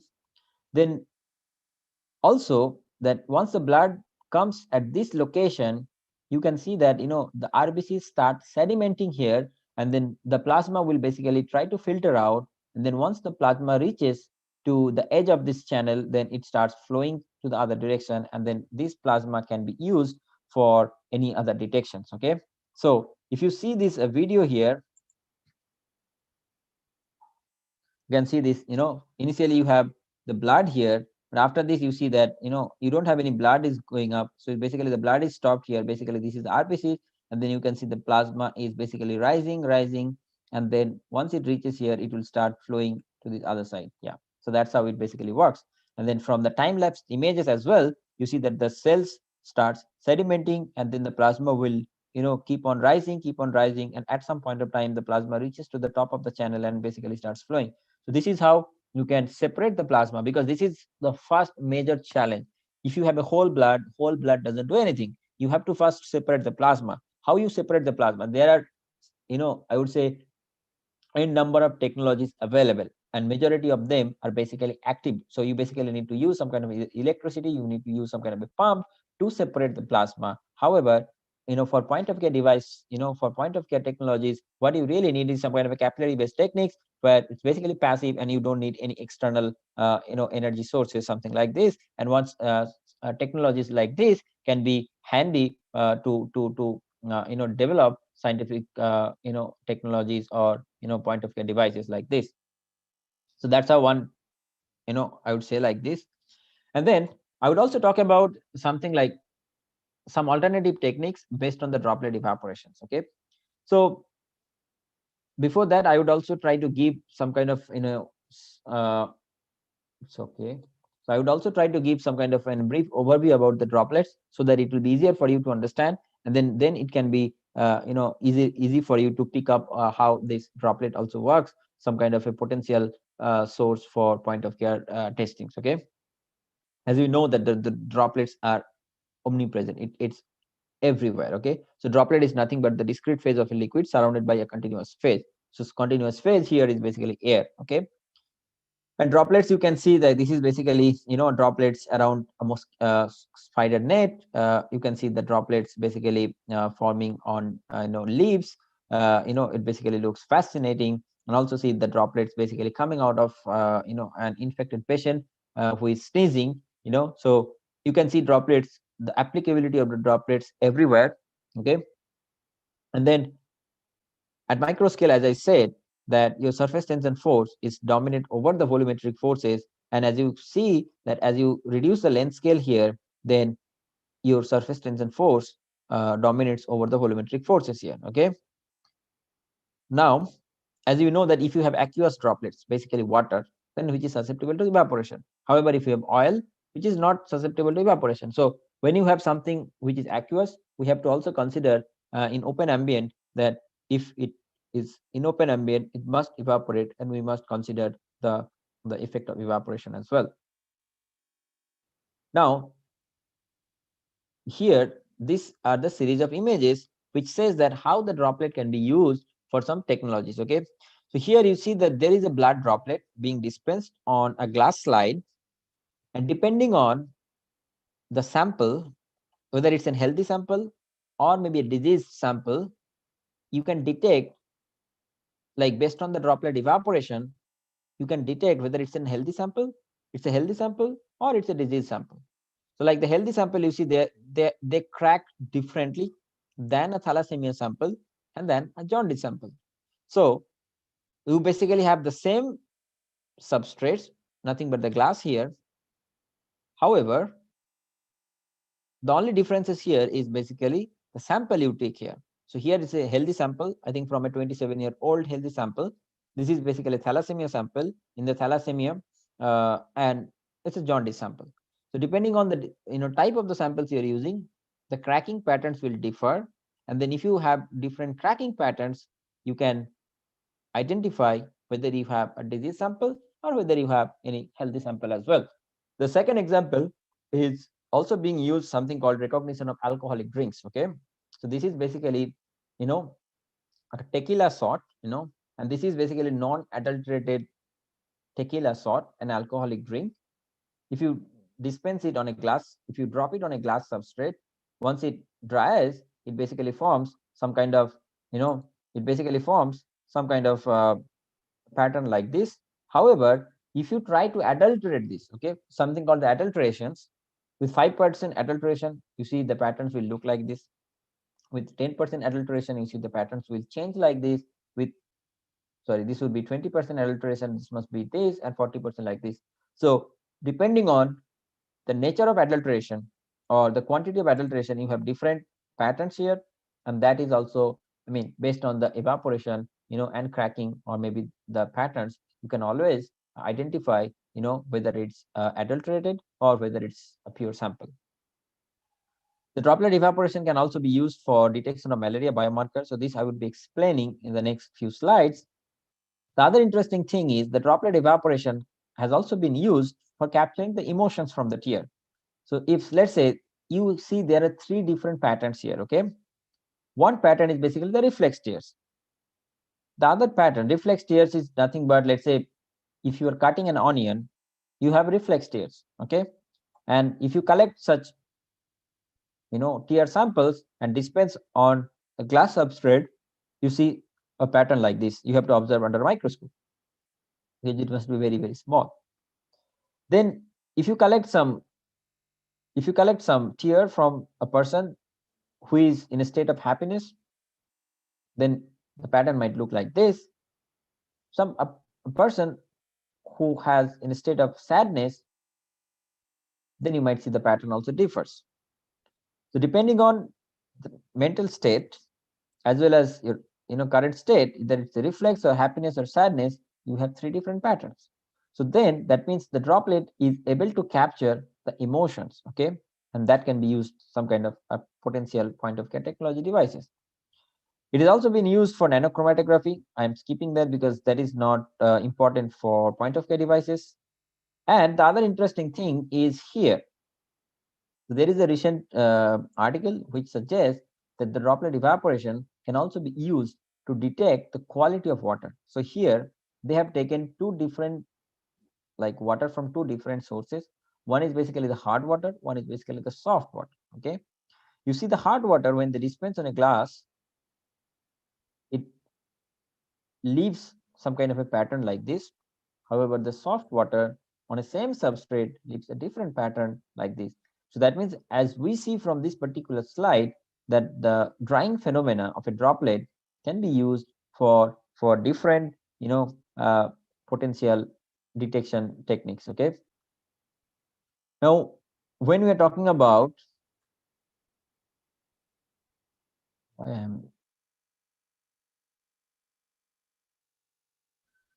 don't know. Okay.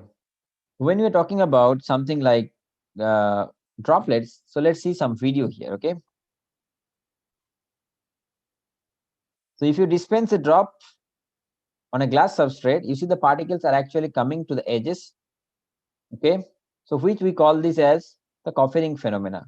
Why this coffering phenomena works? Why this coffering phenomena really works? So let's say you dispense a drop, the droplet basically spreads on the substrate, and you have taken two, particles here for like two representative particles here for the understanding. So when you dispense the droplet here, the rate of evaporation across the liquid vapor interface is not uniform. The liquid will evaporate faster from the edges than at the center. As you see, you have different lengths of arrow shown here. So the liquid will evaporate slower here, the liquid will evaporate faster here. So that means the water is evaporating faster from this edge than at the center. So if water is evaporating faster, that means you have a scarcity here, right? Basically, the water is evaporating faster. If you have a scarcity, so then, and if it evaporates faster, then you have a scarcity that leads to some kind of called, inequilibrium, non-equilibrium here. So basically, you have lesser amount of water molecules, okay, present because water has left the place. So then to compensate that, the particles from the center will always come towards the edge. This is basically for the equilibrium. Okay. So that is basically, we call this as a coffering. So it's very interesting that if you dispense a drop of coffee on a glass substrate, you basically see always that, some kind of a ring forms. So nothing forms right at the center, but you see around that droplet, you see all the particles will sediment, and then it leads to some kind of a coffee ring. Okay. Now, what is interesting is when you have a droplet with some particles, okay, as I shown here in the previous things, it can basically lead to three different types of patterns. The particles can go at the edges, which leads to some kind of a ring-like pattern. We call this as a ring-like pattern. The particles can come really to the center, and then we call this as a centralized deposition patterns. Okay, and then the particles can also uniformly deposit throughout the contact area, and we call this as kind of an uniform deposition patterns. So each and every deposition patterns are really important from the application point of view, but I'm really not going into the details of that. I just wanted to give some kind of an overview. But what is also interesting is, okay, so I wanted to show you that how the droplet evaporation can be used as a potential source of a biomarker detection. Okay, so here for the malaria biomarker, what they have used something called Plasmodium falciparum histidine rich protein, HRP2. This is a biomarker for the detection of malaria. So what you basically do is you take a syringe, okay, and the syringe consists of like presence of the histidine rich protein here, malaria biomarker. You dispense a drop of liquid here, and then this glass. So this syringe consists of liquid, which is having the biomarker, as well as gold-plated polystyrene particles. Okay, so you have gold-plated polystyrene particles along with the the biomarker, which is basically the HRP2, and you have taken a glass slide which is functionalized with called Ni2 nitriloacetic acid, NTA gold-plated this. Okay, NTA functionalized glass. Once you dispense the liquid, it will dry because this is an aqueous suspension here. Then once it dries, you see that basically it leads some kind of a ring-like pattern. Okay, after it dries completely, you need to take this glass slide under a tap water and you need to wash it. Okay, if you wash it and you don't see any ring left after washing, then you have a negative malaria. However, if you see that there is any trace of ring left, then you might consider it as a positive, and then you might need to go for further testing for further confirmation as well. How it really works? You need to take three different things. One is basically the functionalized glass, I told you, and then this is basically the polystyrene spheres, which is present in the syringe, and then you have the biomarker. So you take a syringe. These are your nanoparticles here. This is your biomarker. So in the syringe, these polystyrene spheres will interact with the histidine rich protein, and they will like cross-link. Then when you dispense the liquid here, then this will also interact, because this glass is not a plain glass here. This is basically a functionalized glass. So this malaria biomarker with amine terminated polystyrene sphere will interact with this functionalized glass. And then if you have the biomarkers present here, then once they interact, they leave some kind of a permanent pattern in the form of a ring. However, if you don't have this biomarker present, then they won't interact with this functionalized glass, and then you don't have a permanent ring here. So if you wash it, it will be washed away. But if you have a biomarker present, because this biomarker interacts with the particle, then this combination also works with your functionalized glass, and this leads to some kind of a permanent ring, that is like this. However, if you don't have this, then you don't have any trace amount of ring present after the evaporation like this. Okay, so that's how it really works, and this is really a very cool technique and really a very simple techniques for rapid detection of malaria biomarker. Another interesting technique where you can use for similarly for the biomarker detection, something called the magnets. Okay, so here you have taken something called a magnetic particle, which is shown here by, as you see, the white particles here. The green one, as you see here, this is nothing but your like the biomarker particles, and then you have a red particle, which is basically the non-reactive control particle. Now let's say consider two cases. Okay, if you have uninfected samples, the white particles will always be attracted towards the magnet, because the magnet is basically placed right at the bottom of the droplet. Okay, however, if you don't have this biomarker present, then this non-reactive particle, which is, and then your biomarker particle won't interact with each other, and they will float to the edge, and it forms some kind of a ring like this. Okay, as you can see there, that both the particles are moving towards the edges.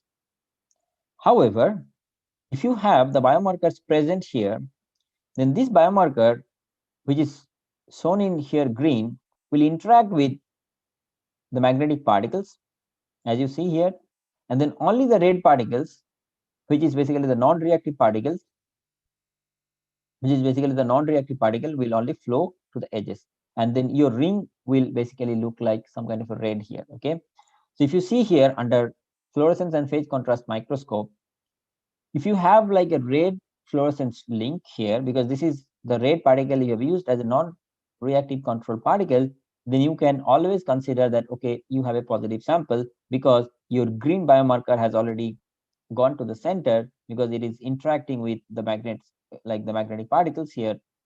However, if you have some kind of a yellow ring here, because here due to the absence of the biomarker, both the red and green particles has moved to the edges, and it is leading or leaving some kind of like yellow kind of ring patterns like this, and then you can always consider this some kind of a negative signal. Okay, so that's how you can distinguish whether you have either malaria biomarkers present or not. So that's how the droplet evaporation can play a very crucial role for the detections of some kind of a disease like this. And so these are all like very you need some kind of functionalized glass, or you need to have some kind of malaria you need to collect some kind of, let's say, the malaria biomarker for the detections. Okay, but can we have some kind of a test, okay, where we can collect the whole blood, and then from there we can see whether do we have any particular disease present or not? So how we do this? As I told you that you have blood, so the blood consists of plasma and cells. Okay, and then this plasma consists of water 90%, and then solids of proteins and inorganic electrolytes, glucose and others, and your cells, which consist of RBCs, WBCs and platelets. Okay, So then what you basically do, I have shown you this figure earlier as well, that if you have a healthy sample, you have a different cracking pattern as compared to the thalassemia and neonatal jaundice. So then the question is, this sort of techniques can be used for your medical practices, for your disease detection. Nowadays, these sort of techniques are being widely used in forensic applications. So forensic applications are really, really using such cracking patterns, because they can also trace that when such crime has happened, and then also by just studying the patterns, they can tell the exact amount of time when the blood splash was detected. Okay, you can also use it for urine protein analysis. Now the question is, why you need to use the whole blood? Like, why this technique is so cool? One is basically you don't need to extract the plasma out of it, so you can basically use the whole blood. Okay, and then the second thing is, it can be really used right after collection. So you can do the finger pricking. Basically, you can prick your finger and then dispense just a single drop of blood and then study like this. And then it is also free from risk of contaminations and cell fracturations, because if you want to centrifuge, you have always a chance that your cells can be fragmented, and then in the samples you have many unwanted things present in your samples. Okay, now how it really works. So if you see, if you dispense a drop of blood on a glass surface, this is hydrophilic, and on a PDMS surface, you see, in case of a glass surface, the droplet basically first, like the RBCs will first move towards the edge and form some kind of a ring-like deposition pattern. And then you see there will be, crack starts forming from the edge, and then it will propagate towards the center. And then finally you have, the cracking patterns, which I have already shown you in the previous slides. However, if you want to do it on a hydrophobic PDMS, how it works on a hydrophobic PDMS, it doesn't work like a glass on a glass surface. So instead of cracking, just because of the hydrophobicity of the substrate, it basically buckles. As you see here, that you don't see any crack here. Basically, the blood sample is completely buckled. Okay. So how it really works, I want to show you that if you dispense the droplet, on the glass substrate at time t equals to 0, this is how it looks. Then once at time 0.2, which is basically 20% of the total evaporation time, you see that basically all the RBCs are moving towards the edges, as I shown here, and then RBCs are moving towards the edge. So you can see that your edge would be, plenty of RBCs present there, and then it starts like, there is something called sol gel transition happens, and then you have the crack which starts propagating from the edge towards the center, and you see all this is happening. And then if you see under the a microscope, like scanning electron microscope, these are the different cracks patterns you can look, and this is how the 3D of the crack pattern, how it looks like. And then I won't go into the theoretical part of this, how it basically happens, but I would skip this. But what I really wanted to show that if you dilute the blood samples, okay, you can add some kind of PBS to maintain the physiological conditions. You see that if you dilute the blood samples here, you have, this is the whole blood, where you have 42% hematocrit. Okay, or this is basically hematocrit in the sense, this is the percentage of RBCs you have in the body. Okay, that is basically a healthy human person has an hematocrit of 42 to 44. Sometimes it can be 45, 46, like this. It cannot be more than that. If you have more, then you have some irregularities. If you have less, then also you have something called the anemia as well. Okay, but if you dilute it and then reach to 10.5% hematocrit, you see that this width has basically reduced, and here you have 1, 2, 3, 4, 5 number of cracks, but here you see you have 1, 2, 3, 4, 5, 6, 7, 9, 10. So the number of cracks increases, and however the width of the crack basically reduces. If you dilute it further, you see you have more number of cracks at the edges, however this width has reduced a lot. And then if you dilute it even further, then you don't see any cracking patterns. So basically there is a transition from cracking to no cracking that happens. And then these are the plots. It suggests like what I just said here. Now the interesting part is, if you have blood samples from a 27-year-old woman and 31-year-old healthy man, you see you have almost kind of a very similar deposition patterns. However, if you have an anemia, then your deposition pattern is drastically changed. And if you have hyperlipidemia, basically you have more amount of lipids present inside your body, then you see also that your deposition pattern looks different. Now, how? Okay, I will come to this later. This figure I have already shown here. Now, how these technologies can be used for detection of diseases? Okay, so one possibility is you can do some kind of an image processing. So there is a very recent article. What they basically did is they did some kind of an image. They have developed some kind of an image processing toolkit. So where you can have series of images stored in your mobile phone. Now, let's say you want to do the test.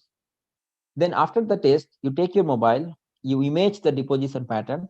Then the mobile will do the image processing, and it will suggest that this deposition pattern matches closely with this particular image stored inside your mobile. So inside your mobile, you have both a series of images from the healthy blood samples, a series of images from diseased blood samples. So it will do some kind of a correlation, and once it does some kind of a correlation, from the correlation it can suggest that whether you have a diseased or healthy blood samples present inside the body. So that's how it can be a very effective technology for the detection of some diseases, because it uses whole blood and it doesn't require any other things except a mobile and some kind of a software tool for the detections. Okay.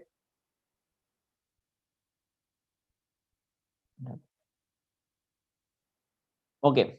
So this is the last part. I want to explain something really out of the topic, but this would be, I hope this would be really interesting for some of the audience here. And this is some, I would say, some kind of an ongoing research across the world that is going on. And so we wanted to study something called the super hemophobic surface. So before I say something about the hemophobic surface, I want to talk something else as well. So let's see the video here first. There are two persons. One, it suggests that you have a treated and something called untreated. Okay, and you have a shoes here. Yeah. So if you splash something on both the persons, the untreated person, once you splash, you see that this person's cloth is gone and he cannot go back home, like this, and he would have a difficult times in cleaning all these stuffs. But the other person, which is basically called treated, the water doesn't interact with his fabrics, and then he's quite safe. The second one, if you have a shoes here, and then you pour some kind of a jelly or maybe some kind of a ketchup, and then you see that your shoes are not getting affected. Okay, so this is called something called the super hydrophobic surfaces. Okay, how it works? There are plenty of other examples. Okay, so let's say you have like windscreens and all this. You have like now the point is, if you have some kind of an water repellent glass, then you don't need some kind of all this. Okay, you can replace these with some kind of an water repellent glass. The other thing is for this, you know anti-biofouling. So all these yachts are basically made of wooden parts. Okay, when they are underwater, due to there is a biofouling that always happens because the interaction of the marine species with the wooden materials, and then they basically destroy the samples here. Okay, however, if you can coat these samples with super hydrophobic surfaces, so then it doesn't interact with your these materials, and then you have lasting longevity as well. The third example is basically if you want to collect some dust. Okay, so if you take, so let's say you have two different droplets. One is basically super hydrophobic as shown on the right hand side. The other one is normal, the normal droplets on hydrophilic surface. So when the normal droplet basically slides, and these are basically the dart particles. So when it slides on a glass surfaces, it doesn't collect the dust particles. However, a super hydrophobic surface has the ability to collect all the dust particles, and it can clean the surface. That's why we call this a self-cleaning surface. And then you can also use it for the skiing as well. So it has got tremendous amount of applications, and as you can see here. And then where from, because the nature is basically the source of all the inventions. So if you have seen a lotus leaf and you dispense a drop of water, and you can see that it doesn't wet the leaf surfaces, so that is basically the source of all, or maybe the origin of the super hydrophobic surfaces. There are plenty of other natural surfaces, basically the water strider, the butterfly wings. This is how the butterfly wing looks like under a scanning electron microscope. This is basically the rose petal, which looks like under scanning electron microscope. This is basically the dragonfly, the peacock wing. All these, you have, so these are basically, you can say, super hydrophobic surfaces, observed in nature. Okay, how these surfaces are important. So superhydrophobic surfaces which exhibits a contact angle of 150 degree and a very low roll-off angle, basically less than 10, something like this. And then this surfaces has properties like this, like some kind of an anti-wetting, anti-icing, anti-corrosions, drag reductions, all this. Now, before I say something, you also need to know that there are different terminologies available in the literature. So when you talk about something like super hydrophilic, then the contact angle has to be less than 10 degree. Okay. When you talk about hydrophilic, then it has to be something in between 10 and 90. You talk about something hydrophobic, then it has to be something around 90 and 150. Super hydrophobic is greater than 150. Okay. And then as you can see, all the pictorially it's shown here. And then if we talk about hydro is basically for water. If you talk about something else, let's say for oleo is basically related to the oils, amphiphilic is basically oils and water, hemophilic is related to the blood. So that I really wanted to explain in the next few slides. So now these are all how the weighting happens. I really don't want to explain all this. So there is something called the Young's law for very homogeneous smooth substrate. But if you have like surface roughness present there, then there are two different theories that are present. That is called the Cassie state and Wengel state. So that's how it basically looks like. So, and then there are different techniques to fabricate superhydrophobic surfaces. You have top-down approaches and bottom-up approaches, and each and every approach has its own pros and cons. But however, we really wanted to fabricate a surface which is easy to fabricate and you can do it at home. Okay. So what we basically did, we took a candle, and then this is something called a PDMS bottle.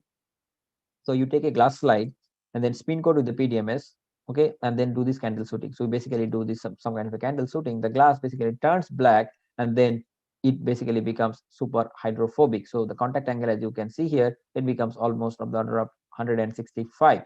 Okay. So this is how the surface was fabricated. You take a glass slide, you spin coat it with the PDMS and N-hexane, and then you do this candle shooting, and then you basically, the surface turns black, and then the contact angle you achieve is something of the order of 160. Okay. And this is how the surface looks like after the shooting happens. Okay. And then if you observe the surface under scanning electron microscope, this is basically the the morphological images of the substrate under this.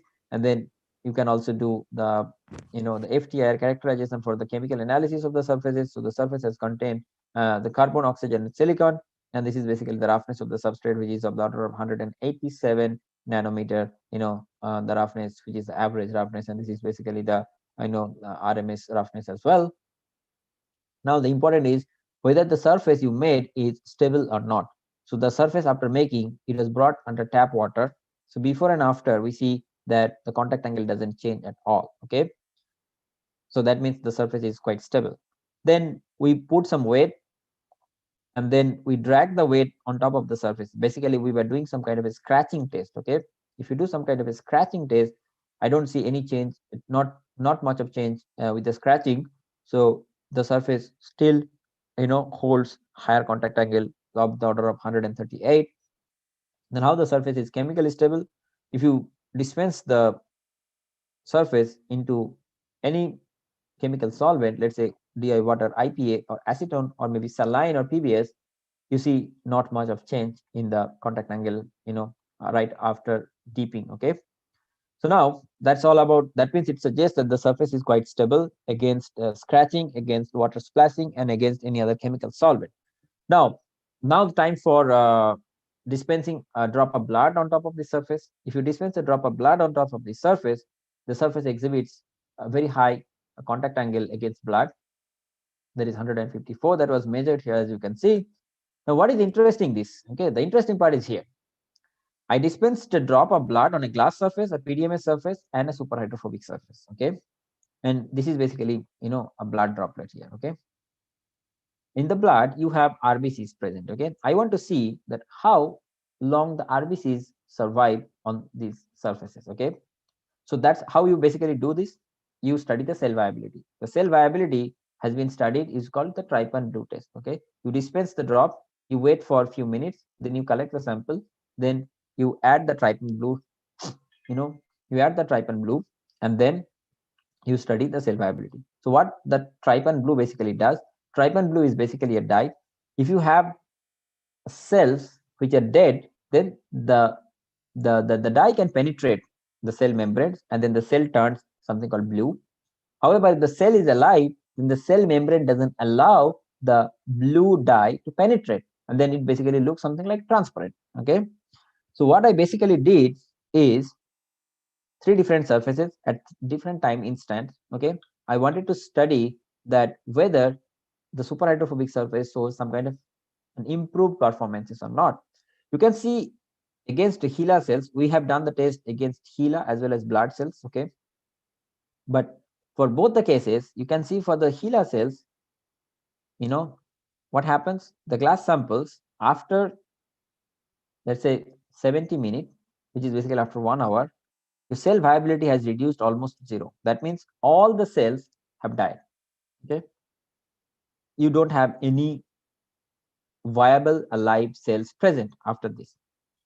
At the same time instant, 70 minutes, you have 75%. That means 25% cells have died and 75% cells are alive. But if you take this to a superhydrophobic surface, you see 95% cell is alive, cells are alive, and only 5% cells have died.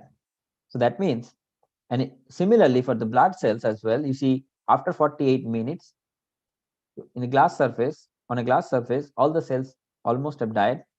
Similar for PDMS. However, superhydrophobic surface, it holds the cells into its shape. That means the cell can survive for longer duration of time. As you can see that here, I have already highlighted here with this dotted circle, and you see the cells have already died here, and these are basically alive cells. But here you don't see any cells which have died. Basically, most all the cells are alive on a super hemophobic surface. Now, why it's important? Why I talked about all this? There are 2 things. One is like the larger cell viability. You can use it for storage of samples. So let's say you went to resource limited areas where you don't have the electricity, because if you want to bring the blood samples back, you need to store it in a cold sample, but you don't have any resources there, right? So instead of using a normal vials, if you can engineer the vials with a superhydrophobic vials, then you can see that the cells can survive longer, and then you have at least a couple of hours time to bring the sample back to the pathology center for doing the test, okay, where you don't have any other resources or facilities present. The other interesting thing, although this is not a part of this talk, but I want to just briefly tell that we know something called the transplant. Okay, so many people, those who are facing accidents, they are doing something called like the transplant surgeries or something like this. Okay, so what basically they do, so the doctors basically insert some kind of a titanium plate inside your body. Okay, and just for like this. Okay, so what it actually happens, the titanium plate, when it is inserted, it interacts with the blood. Sometimes it leads to some kind of an infection. Sometimes the patients might die. Okay, the other thing is, it's a foreign body, it's a foreign material inside your body, so the body might not react properly with that material, okay, if it is not a good quality. And also at the same time, you need to take something called blood thinning medication throughout your life. Okay, so that means the blood has a chance to coagulate, it has a chance to become more viscous. If it is more viscous, then the blood, its flowability will reduce. Then the heart has to pump the blood with a lot of power, so then that basically reduces the heart performances as well. Okay, now what the alternative you can do, instead of using a titanium plate, you can engineer the titanium plate and bring the roughness into it, and you increase the contact angle of that. If you increase the contact angle of that, you see the blood doesn't interact with the titanium plate. So that means the body doesn't sense that you have inserted a titanium plate inside your body. And then the blood, if it doesn't sense, then there are no chances that it will coagulate. It will create infections to that. So this is something called like this has tremendous potential in the implant industries, where people are really talking about how to engineer that, because titanium is such a material which is really good, but the problem is with the engineering part of that. So now we use basically a polished titanium. However, if you can, instead of using a polished titanium, you can use, or maybe a stent you can also talk about. So instead of using that, you can engineer that, and you can reduce the interaction of the blood with the titanium plate as well. Okay, and so Again, some problem.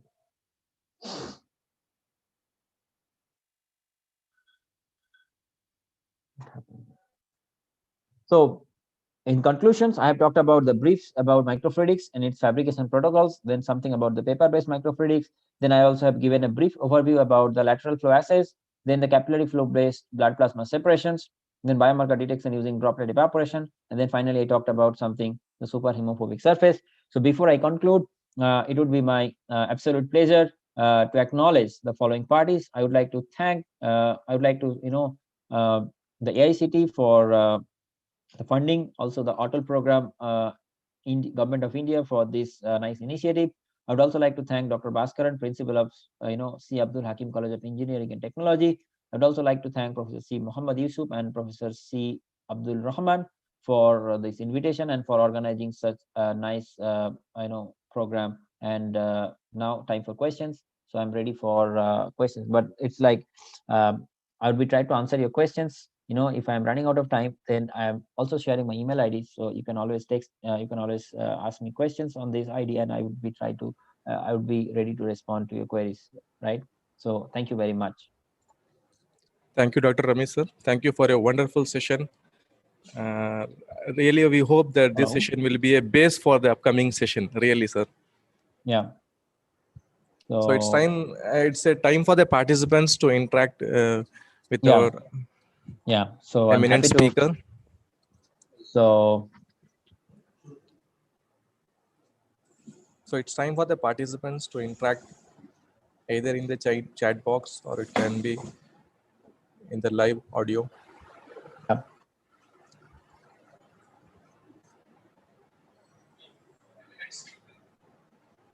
Good morning, sir. Yes. Yeah. Can you able to?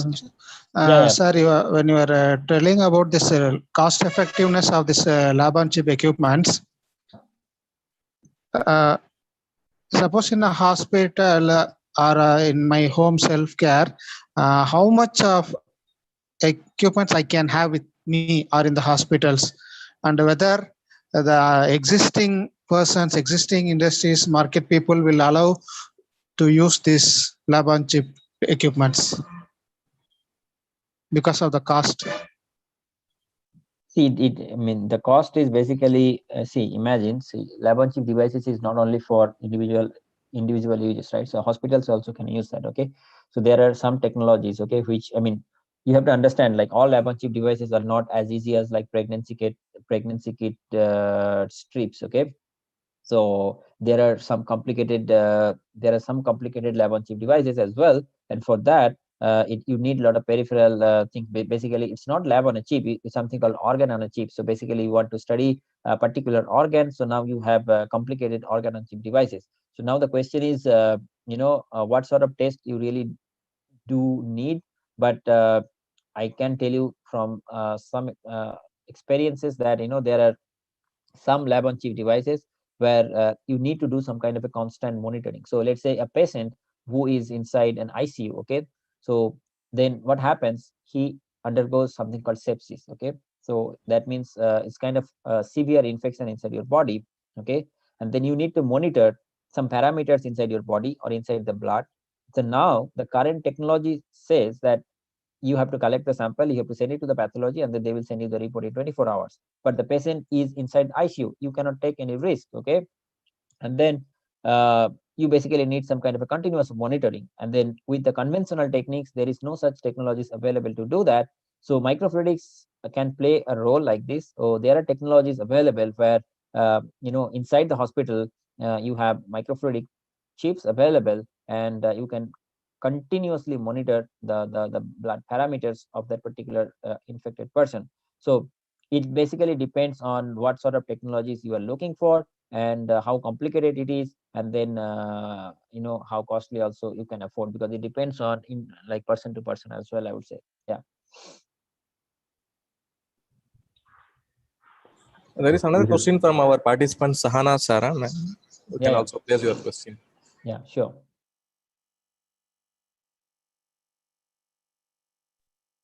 I think you can unmute yourself. Yeah. Yes, hello, sir. Thank you for the session. It was very informative.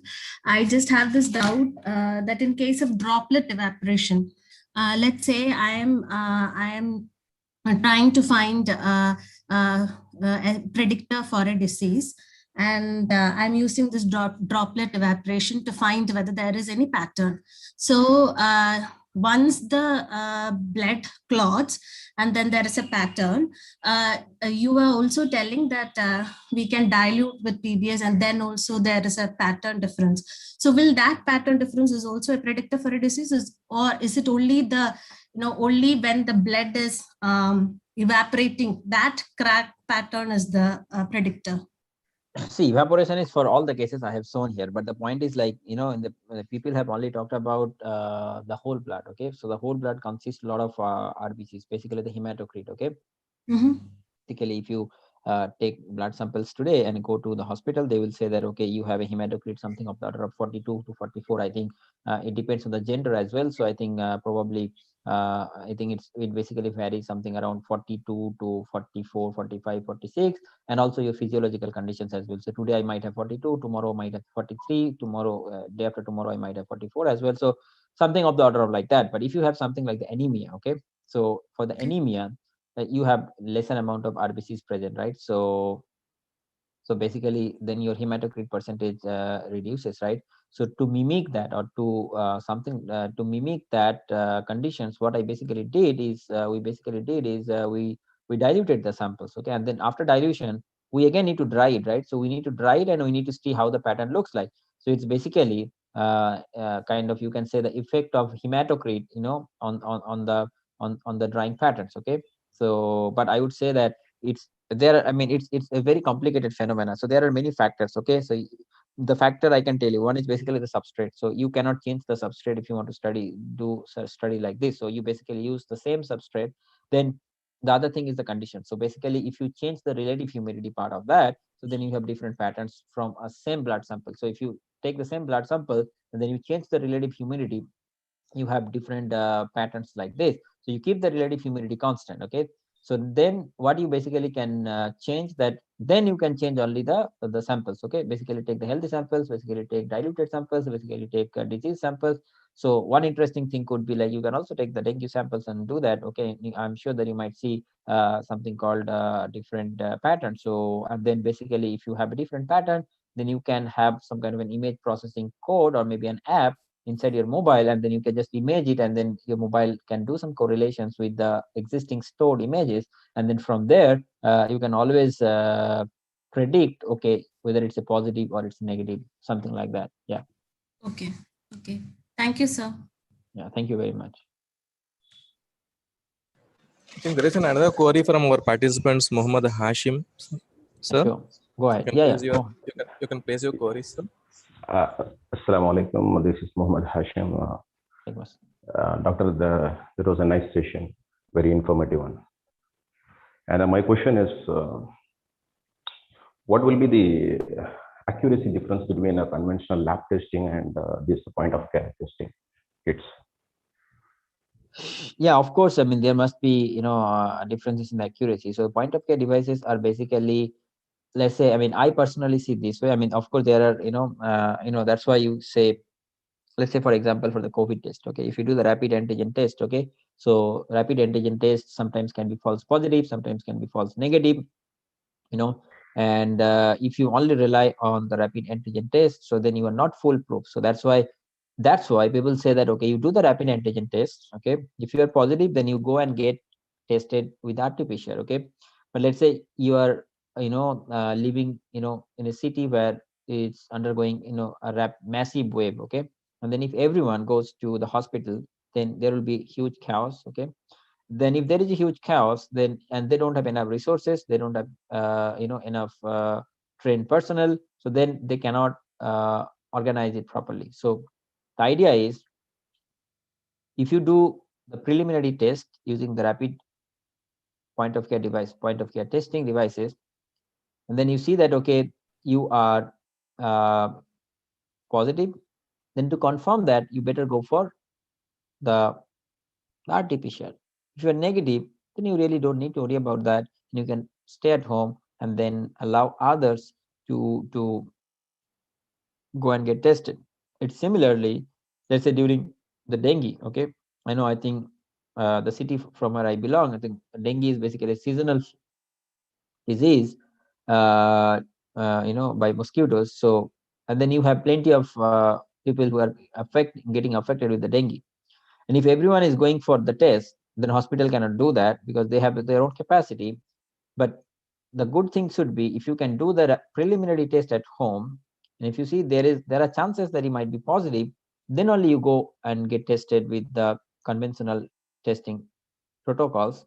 However, it is always advisable to get tested at home and then make sure that you're positive or negative. So yeah, but I would say that of course there are efforts to ensure that the accuracy also of the point of care testing matches with the conventional techniques, and I'm sure in next few years definitely it might reach to that level as well. Yeah. Yeah, thank you.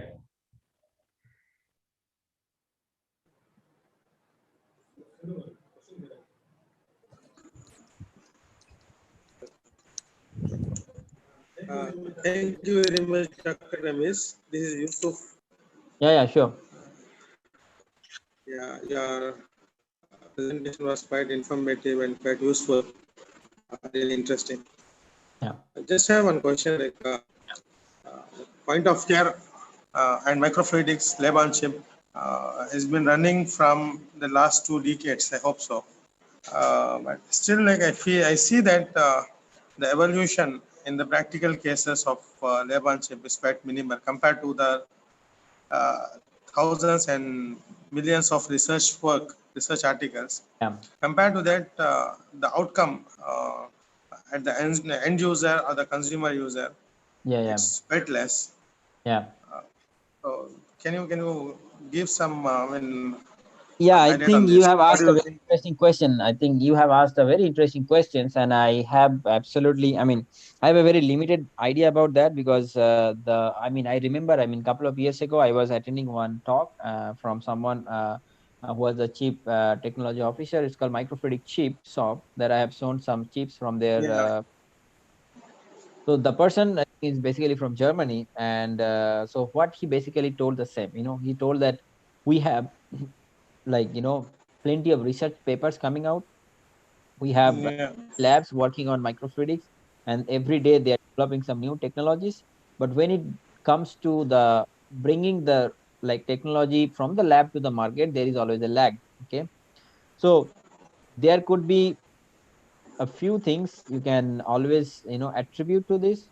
One thing is basically you need a lot of peripheral devices. Okay, so when you are doing the test in the laboratory environment, it's basically well controlled, and dust free environment, something like this. But when you bring it out of the lab, you have always chaos, you have always some dust, and then if the dust particle can choke the microchannels, the other part is basically the over part. So when you do something in the research, sometimes you make the chips little bit over engineered. But when you bring it to the market, because imagine you are doing a research, you are designing your chips and everything, and you are planning to publish something, but when you bring it to the market, you have to also convince the funding agencies, or you have to also convince the investors. So sometimes the investors are not, I would say, convinced with your design or maybe with the technologies you have developed.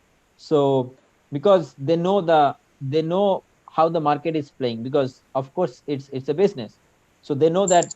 Then the other part is also basically the mindset. Okay, so even if you have technologies, I think we don't have a proper mindset to switch. So we are always, I would say, we love to stick to our present state. So basically, if even if we have a new technology, you see that a generation, or maybe a majority of the people, they don't really want to switch from their existing to an upgraded techniques also. So that also funding agencies have attributed to one such reasons that I know.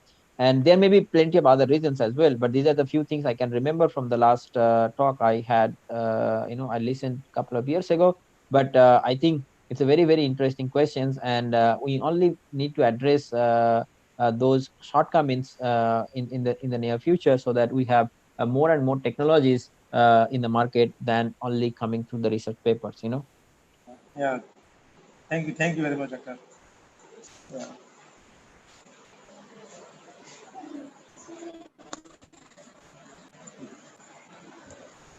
The participants can place your queries.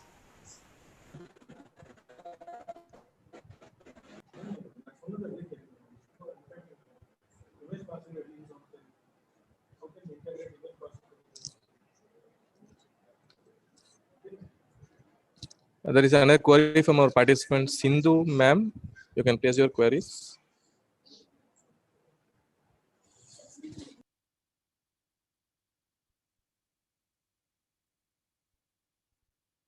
I'm not able to hear anything from you. Ma'am, Sindhu ma'am, are you present in the session? You can place your queries.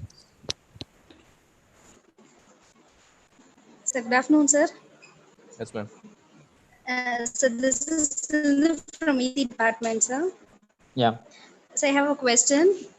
How we can incorporate image processing with the microfluidics on lab on chip, sir? So I'm a research scholar. I have working on Alzheimer disease.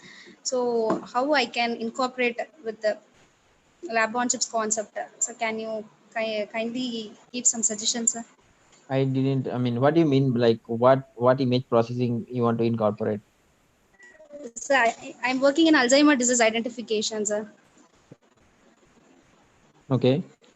So what basically are you doing? So actually, I'm doing with MATLAB, sir, to identify the Alzheimer disease and the classifications, sir. are you doing some experiments, or it's only like through MATLAB only you're trying to do something like that?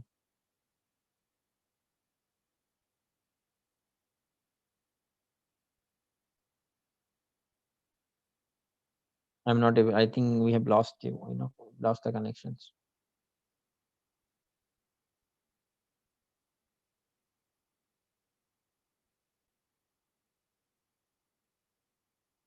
Hello? Madam, I think you're not available. You have left the session. Yeah. Okay. So thank you, sir. Thank you for your very informative session. Definitely, we think for the upcoming session, your session will be a basics for us, definitely. Sure. We have gained many things from your session. Definitely, who are doing the research, this will be a very good platform and motivation for them, surely, sir.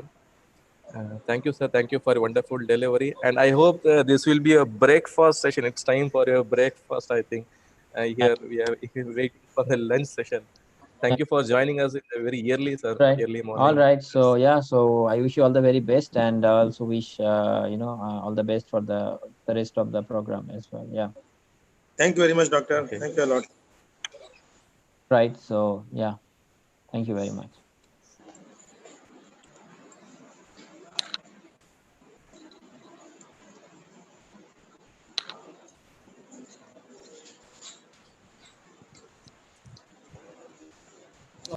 So our second session schedule will be on by 1 p.m. and the feedback link for the session 1 have been shared in the chat box in the Zoom meeting itself. So the participant can get fill out that feedback for the attendance purpose also, because as we know it should be a 60% attendance for the ACT. So the feedback form filled will be considered as an attendance. Thank you, participants. So we'll be meeting you with the second speaker from Tripura, Dr. Surajit Debinath, Head Department of MLT Biomedical Technology.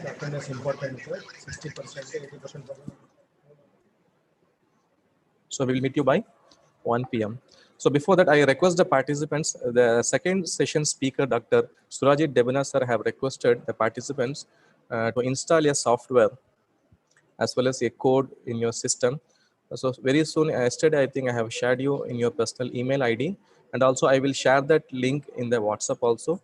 So I request the participants to just install that one-click software, okay, and download that file. So it's a request from the speaker for an very effective session. Thank you, participants. We'll meet by 1 p.m. in the second session. Thank you.